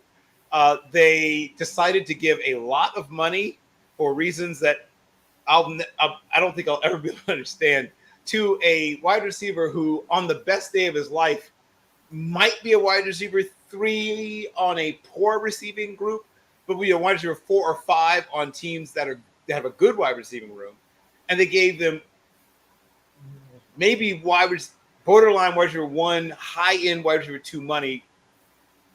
Real head scratcher there. There's some real weird things about the way this team is currently constructed. Why anyone thought this team would be good is perplexing to me. Their best players are, and I'm trying to even what order to put this in. Well, they have a really good young running back in Khalil Herbert. Sort of being lost in all of this noise is how good this kid is. If you were in a halfway functional offense, people are like, wow, he's like, if he were on the Seahawks, he'd be killing it. I mean, this guy is really good. He catches the ball well. He's good in blitz pickup. He's got really good speed. He's got power. He's a very complete running back. Unfortunately, he's on the island of misfit toys. Their defensive secondary has one really good player and then 3 guys that should be special teamers. They have 2 okay defensive line, but not anybody you need to really game plan for. Their linebacker core, this is the team that basically invented great linebacking in the NFL. Their linebacker core, it's maybe the worst one the Bears have ever fielded in their franchise history. I mean, I'd have to go back to really do some digging to see if I'm right. But I can't remember when they didn't have anybody who was even a remote threat to be in the Pro Bowl amongst their linebackers. Their linebackers are essentially guys. They're NFL players. I mean, I'm not saying they don't deserve to be in the league, but who's the guy you think, man, I'm worried about that guy. How are we going to deal with that guy? Nope. Not a single one of those. Yeah. Okay, quick. Name a Bears wide receiver. Other than the one I just sort of excoriated. Well, I didn't name him yet, but I could. But other than that, quick, name a Bears wide receiver. I mean, they have Darnell Mooney, who in an ideal world, like in a better world, would be ice cream. Would be a number 2, number 3, but he's essentially their number 1 by default. Their tight end, okay, this is a bright-ish spot. Cole Kmet is a top 13, 12 tight end in the NFL. That's the bright spot? And I mentioned Khalil Herbert, so they have those 2 bright spots. Okay. Actually, you did a great job, Bill. I got to be honest. I didn't know how you were going to – I didn't know how you were going to make chicken salad out of that shit. But you did a decent job, bro. You did a decent job. Yeah, I agree. Yeah, Okay. and by the way, they sent Chase Claypool home. Well, I know, after giving him all the money. Like, Chase Claypool was like, okay, He's dude. not even practicing. Go home. Nope. Go. He's like, He's ready to go home. Right, is the bag in the back of my car? Okay, I'll go home right now. Make sure that bag is in the back seat. But Justin Fields in that last game, I think he at one point he was like 22 of Yep. 23 on Yep. on his, Yep. in his passing. It was by far his best game as a pro, and they did what with it? So It's not who he is. Stop trying to do that. That's crazy. They're where the Lions were 3 years ago. They don't know who they are. They They are don't trying know to who they are. They are trying to feed DJ Moore though. Like Right. they want to get a dynamic receiver action, but the fact that they're not using any designed runs is mind-boggling. They got to trade him, right? Don't they got to gut this whole thing? I mean, if Poles and Eberflus survive this, or whether or not they don't, you got Carolina's picks. You're going to have 2 top 5 picks probably. Yep. And if you trade Fields, you can maybe get another high one or future draft cap. You can rebuild this. It's going to take some time. But if the job comes open and I were to get the job, I'd trade Fields, I'd draft Caleb, and start to rebuild that. Because you will get draft capital for Justin Fields because he's still talented. Yeah. And your Carolina's won this year. So you can do stuff. It's a cluster. It's a mess. It's a mess. it's not good. Yeah. All right, Dave. I've been waiting. I've been waiting for this. I've been waiting for this. He's been saving up. I've been waiting all week for this one, Dave. Pull the notes out. Well, I've gone to actually. This was an away game. This was down in Houston, but the Steelers hosted an away game watch party at AccuSure Stadium. I was one of the ticket holders that got to attend that game with a buddy. So it was kind of nice. You sit in the field, you're watching it on the Jumbotron and all this. The highlight of the game, I got to meet Vince Williams before kickoff. And that was the highlight of the game. Where do I start? Well, What's that? Let me set the stage for you here. Okay, yeah, go ahead. I'm sorry. I'm just gonna watch it. I love it. I've been talking about this misfit bunch of goddamn backup quarterbacks that we've had ever since the beginning of the season. Trubinsky and Rudolph. Really, are you goddamn kidding me? So, how serious is Pickett's injury, first of all? And then we talk about our defense. We hang our hat on defense. C.J. Stroud throws for 306 yards and 2 TDs. Truth? Can you handle the truth? The Steelers' D has given up 100 points, the most points in the division.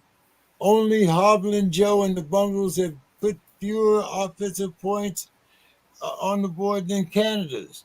Dave, what the hell is going on with my goddamn Steelers? Yeah, I think that there's some big problems coming up. And amazingly, as bad as they've been this season, if they beat Baltimore somehow, and I'll be at that game too. I'm driving up Sunday. They'll be first in the division. Amazingly enough. Are you just a glutton for punishment, Dave? I mean, what the hell? Yeah. So here, first of all, with Kenny Pickett, luckily, apparently he has a bone bruise. He said today when he was being interviewed, he did practice today, limited, and he wants to play Sunday. And, now the question is, are they going to play him or are they going to put it in Trubisky? Joe Burrow wanted to play Sunday. What the hell difference does that make? Because he wants to play. Well, here's the thing. I saw one clip of, and probably that reporter's going to get in trouble because they're not supposed to release clips from the practices. But he was taking a snap. He didn't have he had a knee brace on, but he was moving very gingerly. And man, if he plays, I just don't want him to aggravate that injury. A lot of people are kind of hoping sit him for this game, get through the bye week, and work it out. But I got a couple other things I got to talk about. I got to go back to this game against the Texans. They went in.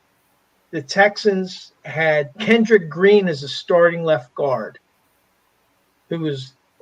he couldn't play guard or center up in Pittsburgh. They had 2 other third-string linemen. They had their left tackle was brought up from the practice squad late in the week.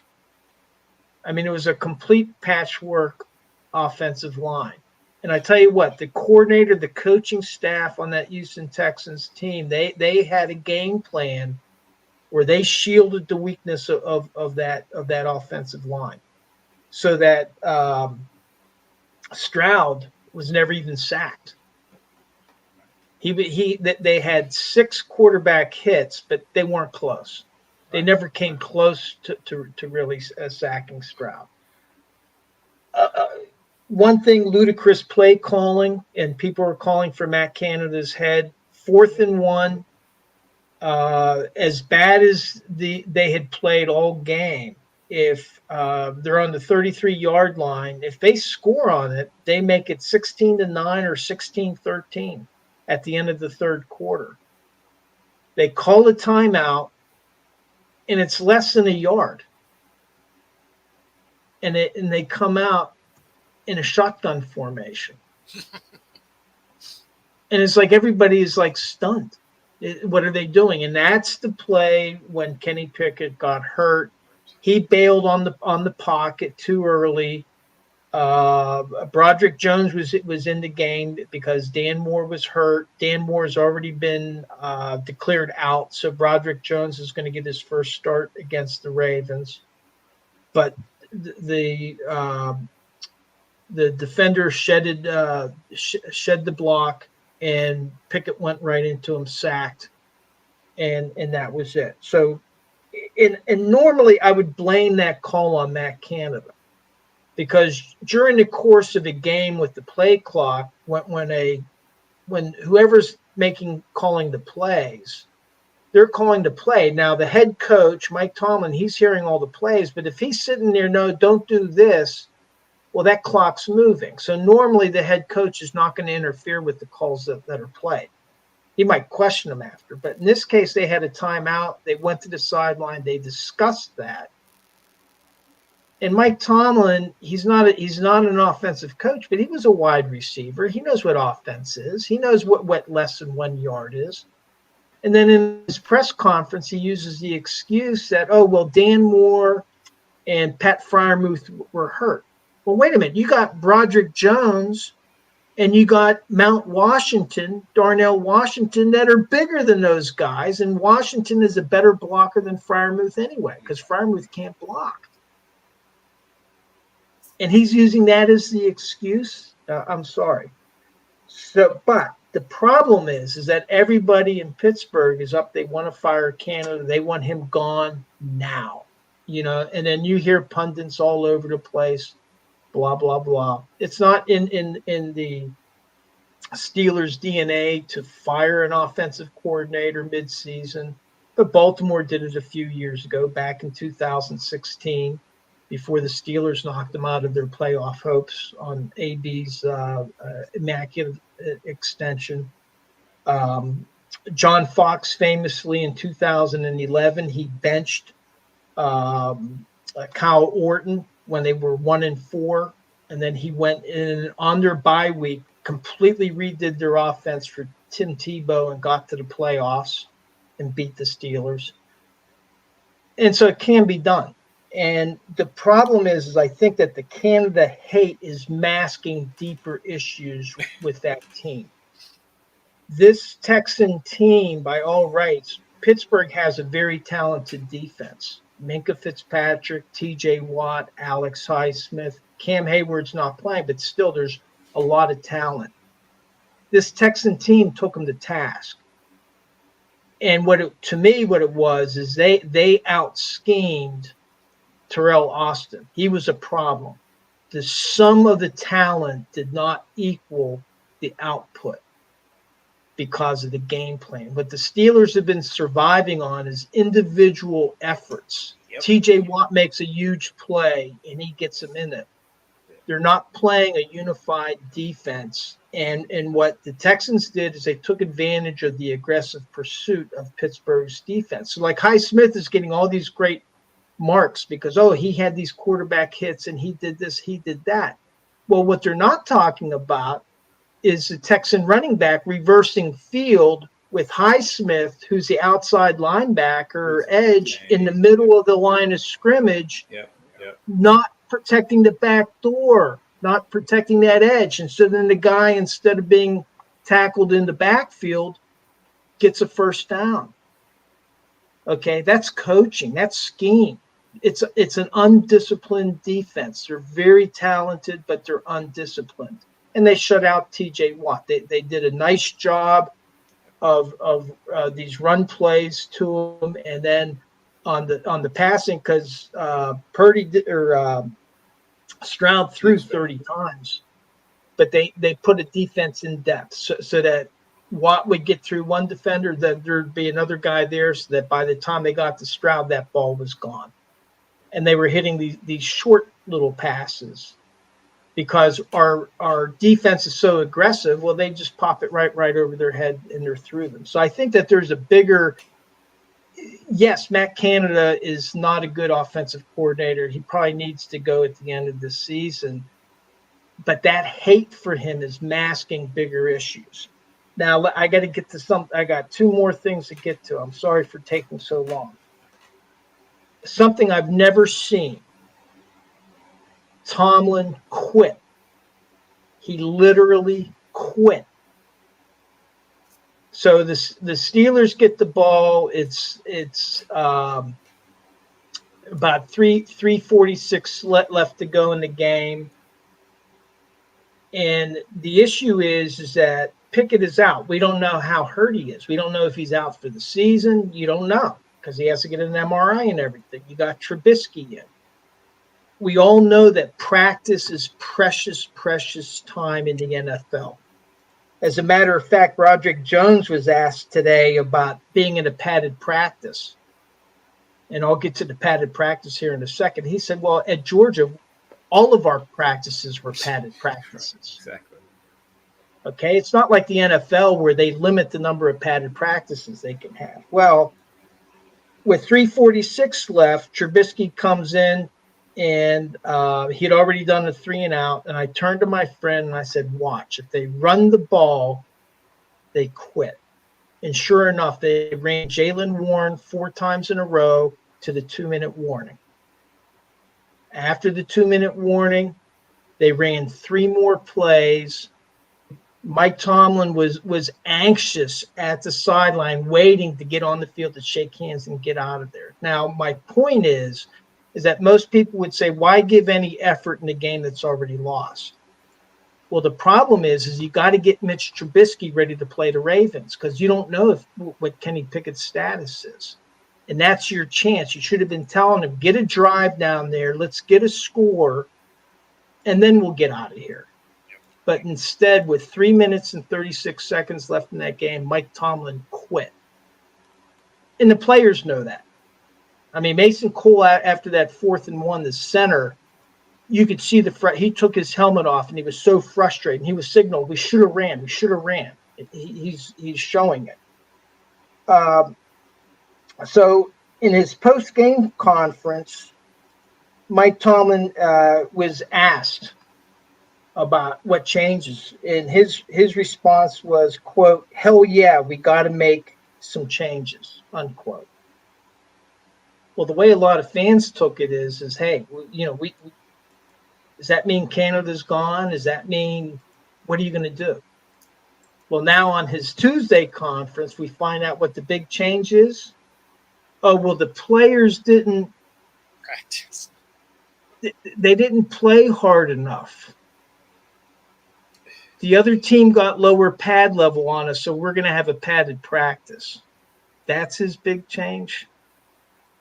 And unfortunately, he's already lost a lot of credibility in Pittsburgh, but I'll address that in my closing remarks. So it's not a good time, but I am going to go up to the game up in Pittsburgh against Baltimore, because as bad as it sounds, hey, if they pull off an upset win up there, they're in first place in the AFC North. It's a long season, folks. That it is. All right, guys. Well, let's get down to our predictions. I see Demetrius said that he had to go, but of course he's taking. Yeah, I got to drop off, guys. Take the Lions and the over. Everybody have a good night. and great show. Give us your final thoughts before you go. Oh, sure. I really would like to give it a lot more time. It's fighting at football games, and I think David might have did this a few weeks ago, but I still occasionally troll Twitter, and for podcast reasons. And every week I see 2, 3, 5 fights at football games, and I don't get it. I was once a season ticket holder. I've gone to a lot of games, and it might not be the game. It might be a microcosm of society, and I might just not be getting it. But I see people who are at a game, which sometimes they're on the same team. I saw some Raider on Raider crime the other day. It's like, wait, you guys are rooting for the same team. And I got a philosophy in life that sports transcends everything. It transcends race and age. If I was once in an airport in Stuttgart, Germany, and I saw a guy wearing a Lions shirt, and we were immediately brothers. I don't even know if that dude spoke English. I have no idea. He saw my shirt. I saw his shirt. We acknowledged each other. It transcends everything. But now it's like, what's the fight about? The seats? Standing with the taste of the beer? What? Why are we fighting at games so much? So be better. And like I said, I'm pretty sure David either did this in the final thoughts maybe a month or so ago, or maybe just mentioned it. It's getting disheartening for me. It is. And it probably happens at Ford Field. I haven't seen one this year. But we're a pretty good team, and our fans are pretty geeks right now. So maybe it's not happening. I don't know. It most likely is a microcosm of society. And I just want to ask people, just be better. Not just at games. Be better in general. What is the two adult human beings should be able to work anything out via conversation? And my hands are big. My fingers, I can't be breaking my knuckles punching some other dude in the head. That's just not smart, right? I've done it before. This finger's been broken multiple times. I'm not punching anybody else in the head ever again. I'm done with that. 54 years old. All my socks are black. Let's cut it out. Let's cut it out. We need to be better. And I just I was overwhelmed the other day at how many fights I saw at games this weekend. And I don't know if anybody gives a damn what I'm saying, but let's just be better. Let's be better people. You know, stop messing with baseball and be better at football games. Those are my final thoughts. Leave my game alone and stop fighting at football games. All right, man. Hey guys, Thank you, Demetrius. appreciate you guys. All right, guys, let's get to our predictions. Tomorrow night, of course, we have, let's see. Battle of the Bad. I guess that's a good way to put it there, Bo. The Battle of the Bad. Okay, so let's see. Where am I going to start at here? I guess I better get on the right predictions first of all. Okay. All right. So the Bears are getting 6.5. They're playing at the Commanders, and the over-under is 44, Bo. Yes, I'm going to...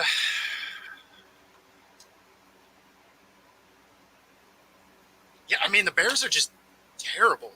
Yeah, I guess I'm going to take Washington to cover because, I mean, I haven't seen anything out of the Bears that makes me think they're going to do anything.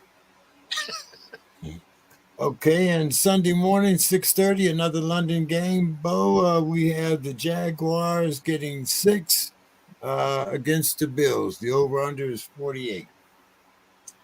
Yeah, I'll go Bills to cover. I don't trust the Jags win last week as being the turnaround for the season. And then I'll go the over on that. Okay. Bill. I will go. Bears 6.5. Yep. Over under 44. Jags 6. Over under is 48. I will go over on the first, under on the second, and I will take both favorites to cover. Dave. All right. I won 8-8 last week on the picks and 11-5 on the overs and unders, which is unusual for me because I'm not good at this. But I'm going to actually go with the Bears in the 6.5 points. I'm looking for Fields to have a big game, but I'm going to take the under on the points. And I'm going to take the Bills mainly because of Stephon Diggs and the over. Okay. Sunday morning, 10 o'clock.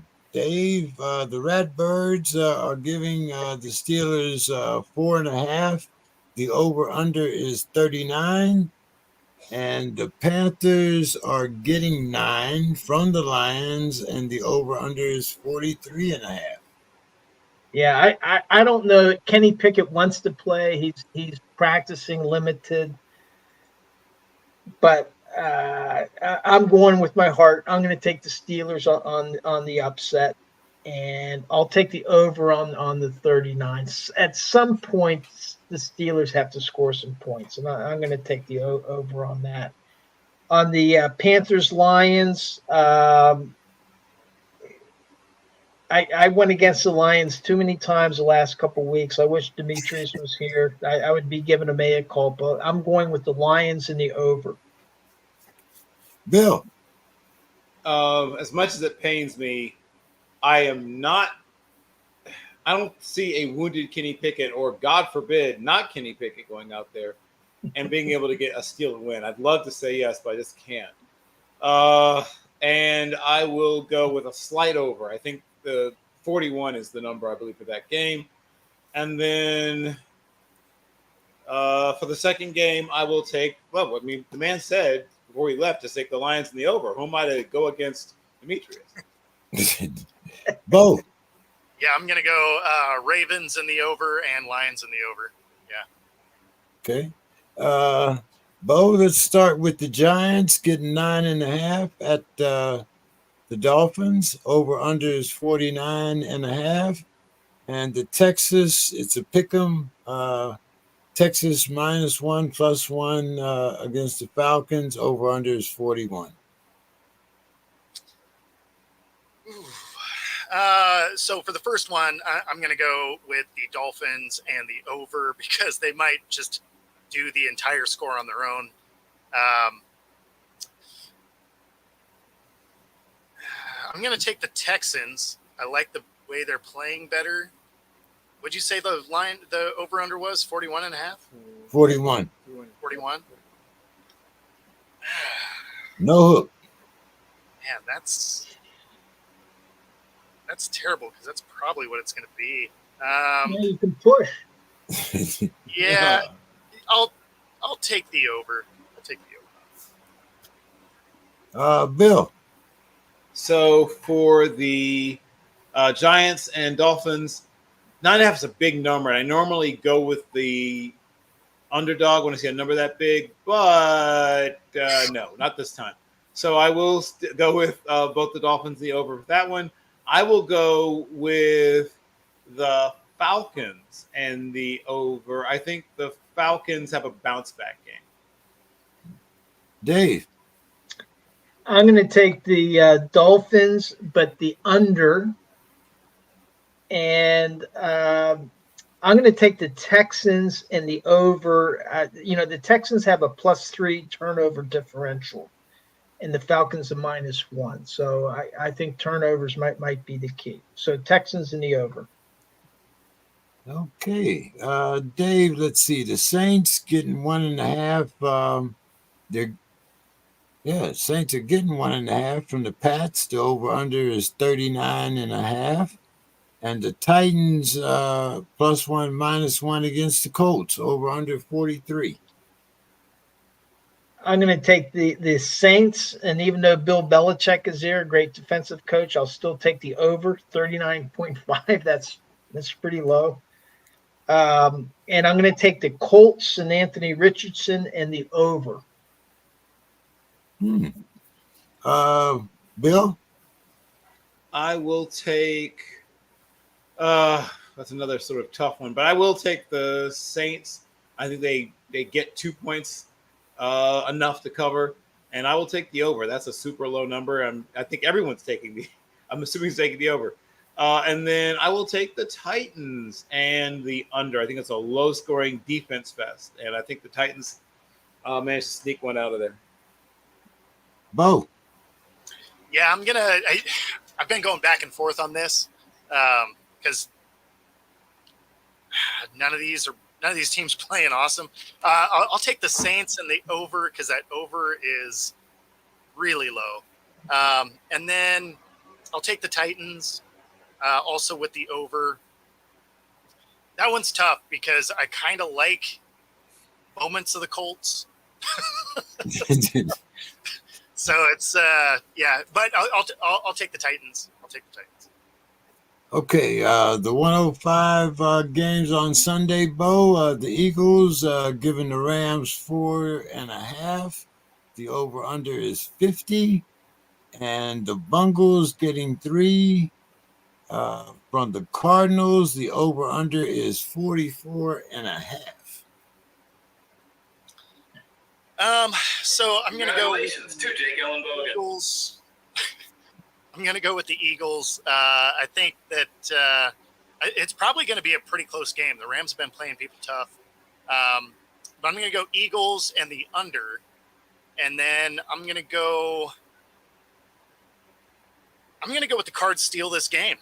And then we'll go 44. We'll go the over. Dave. My upset special. I'm taking the Rams in the over. Upset Ooh. special. Heard it here. And then, I'm going to take the Cardinals and Josh Dobbs, but the under on that game. Okay, Bill. Okay, so I will not take the upset special. I will take the under. I think it'll be very close, though. I think the Rams will really stick in there till very close to the end. I think like a ball gets poked out or something, and it saves the Eagles. But the number's just about on it. But I'll grudgingly take the Eagles, but it'll be very close. And then, like I said, I'll take the under, and then the Bungles, as you put here. I think Cincinnati continues on the skids, and coaching matters. And I think the Cardinals are a much better coached franchise than Cincinnati. And the number on that game is 44.5. And once again, that's right about right. I'll take the over for no particular reason. Okay, Sunday afternoon, Bill. The Chiefs getting the Vikings 5.5, and the over/under is 52.5. And the Jets getting 2 from the Broncos, and the over/under is 43. For the Chiefs, I'll take the Chiefs and the under. And for the Jets, I will. Oh, that's a super low number. For the Jets, oh God, but they're both pretty bad on offense. This is tough. I will hold my nose and take the under, but being very scared about it. And yes, I will. Oh God. And this game is being played where again? In Denver. Denver. Oh God, I will. Oh, I'm so scared. I'll take Denver, but I don't like it. Dave. The Vikings are 0. They haven't won at home yet. So Nope. I'm going to say they finally win at home. I'm going to take the Vikings and the under. And then in the battle of the Wilsons, Russell prevails. And but I'm going to take the under in that game. But Russell wins the battle of the Wilsons. Bo. Yeah, I'm gonna go with KC and the over. I don't think either defense is going to do a ton of work. And then I'm going to take the Broncos and the under. I don't think either offense is going to be particularly good because they haven't been. And, that Jets defense is good. I'll take the Broncos and the under. Okay. Sunday night game. Cowboys getting 3.5 at the 49ers. Over/under is 45. And the Monday night game is the Packers getting 2.5, giving 2.5 to the Raiders. Over/under is 44.5. Bill, your score, your winners, and your final thoughts. Okay. So I'm going to take the 49ers. I'm going to take the over just ever so slightly. I'm going to take the Packers, and I'm going to take the over. So overs on both. And my final thoughts. Also, Dave, are you keeping track of everyone, or just yourself on what we're hitting on? No, I've only been keeping track of my own Okay, no because problem. I only like write down my own. Got it. No problem. No, I'm just trying. I was wondering, like, I wonder who's doing the best or the worst. But yeah, okay. Back to my final thoughts. So, this has been an interesting time for us all, right? In the world of sports, we've heard and seen a lot of things happen. We have Alabama fans freaking out over losing a game or two. Welcome to the real world, Alabama fans. We've seen, we've seen the WNBA finally beginning to gain traction nationally. Like there's discussions being had all over Twitter about the Aces and Breanna Stewart, and I'm excited about that. So there's a lot of good news out there. And we heard some of the more concerning news. Now, some of it can be mitigated. We talked about the, baseball audience numbers and things like that. And baseball has a generational, we can be honest now that Demetrius is gone. Does have a generational challenge, I think, to face, because its hardcore of fans has hardening of the arteries in many cases, and you can't sustain constantly selling your product to the Cialis crowd. At some point, you got to try to sell your sport to the Axe and Red Bull crowd. And I don't know if the things they've done, it feels like they're puttering around the edges. They've moved some things around. They did some things that I think are interesting. But for baseball to regain, maybe not its former standing, I mean, that's probably not ever going to happen again. But to regain a position where it's not going to become sort of a fringe sport in a generation or two. One, I think they have to do a much better job of promoting your stars. Now, I know it's a little bit hard with a guy like Shohei Ohtani. He's able to understand English a little bit and speak it a little bit, but he's not comfortable speaking it often in public. And a lot of the other best players in the sport are Spanish speakers, or at least Spanish is their primary language. I get that. That's a bit of a challenge. But look at how basketball has managed to promote some of their foreign-born stars who may or may not be super fluent in English, but they've worked around it to a certain extent. There's ways, right? If you're truly smart about marketing. I think that of all major sports, I mean, hockey being accepted, because hockey also doesn't have any, well, they sort of know what to do with their stars. Certain of their stars, at least. But baseball, by and large, I mean, Mike Trout, his name recognition and face recognition, he could walk into most big malls in America, I would say, with the exception of ones close to where he plays, and probably be unmolested. He'd probably walk down most streets in New York and be like, oh, yeah, that white guy looks like he's in pretty good shape. But I don't think he'd be, like, surrounded by a mob of people. But you take LeBron James, you know what I mean? You take Pat Mahomes, and it's a whole different story. If baseball wants to be close to what it can be, instead of messing and tinkering around with the rules and, speeding up this and speeding up that, take your studs, take the best players in the game and make them ubiquitous. Put them everywhere. Have them on Dancing with the Stars. Have them on have them hosting Saturday Night Live. Have them everywhere, doing everything. Have them, in the what do you call it? Parade, Rose Bowl parade. Have them in everything where people are watching. Have at least one of your stars doing something. And the ones that aren't great at talking, have them do things that don't involve talking.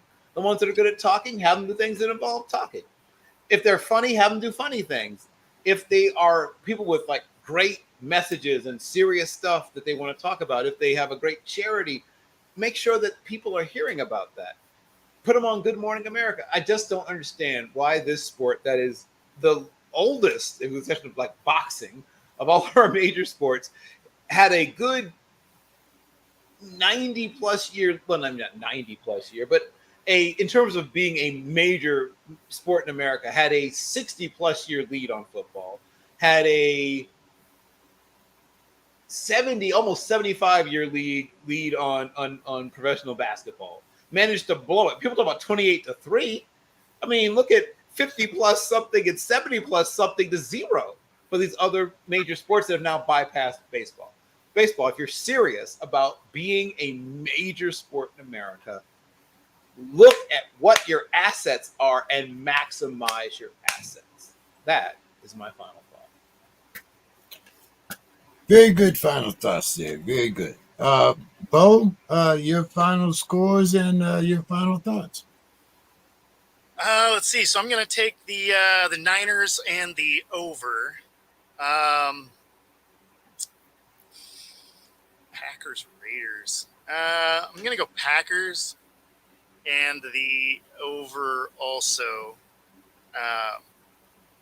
So do we know, is Garoppolo back or is it Farva again? That's a good question. As of right now, you know as much as the rest of us. All right. Well, I'll take the Pack then.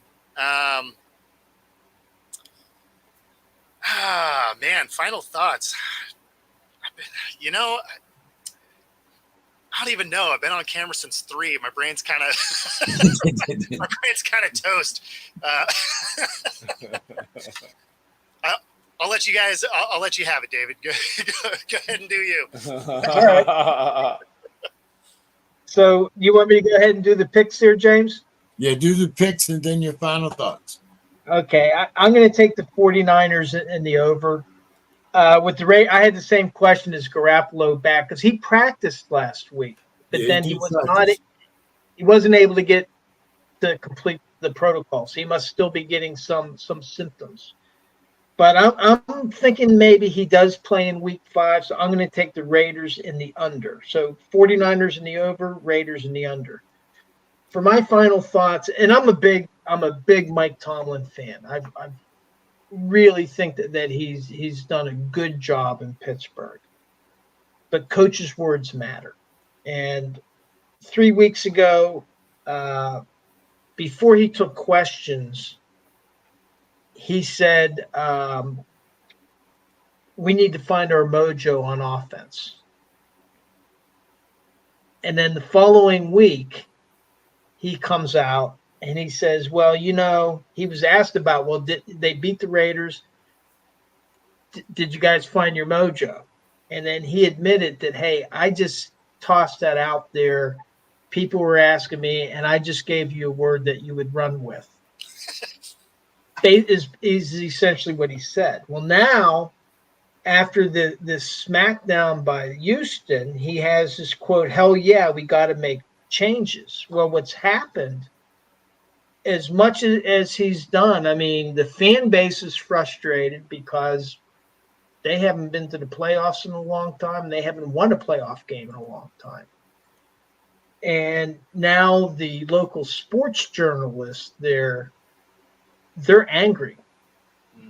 I mean, he basically said he lied to them because they went with the mojo stuff. And then he's saying, well, no, I was just throwing it out there. And so now the question is, and now after he says we got to make changes, people are thinking in their minds, well, maybe during the bye week, and maybe it'll still happen, but maybe there's going to be a change in play calling, the coordinator. But Mike Tomlin said not at this juncture. And basically what's happened is both fans, Pittsburgh Steelers fans and the local media, they're questioning, well, hey, was that just a throwaway line? Are you just riding on your past laurels? And so his credibility, as much as he's done for Pittsburgh, it's taken a big hit. And Mike Tomlin is normally somebody that's a master communicator. He's a master. And for whatever reasons, in the last 3 weeks, I don't know if it's catching up on him. I don't know if he's feeling some type of pressure, but his words matter. And I think it's a lesson for all of us. And now what's happened is somebody that had impeccable reputation. Well, now his credibility is now in question in what he says. And one of his strengths has always been, and the players have always said, well, he's so honest to us. He's up front. So that's my final thought. For All right, tonight. guys. Well, hey, great show as always. Enjoy all of our Wednesdays, and look forward to talking to everybody next week. Have a All right. great weekend, everybody. Great Take care, weekend. guys.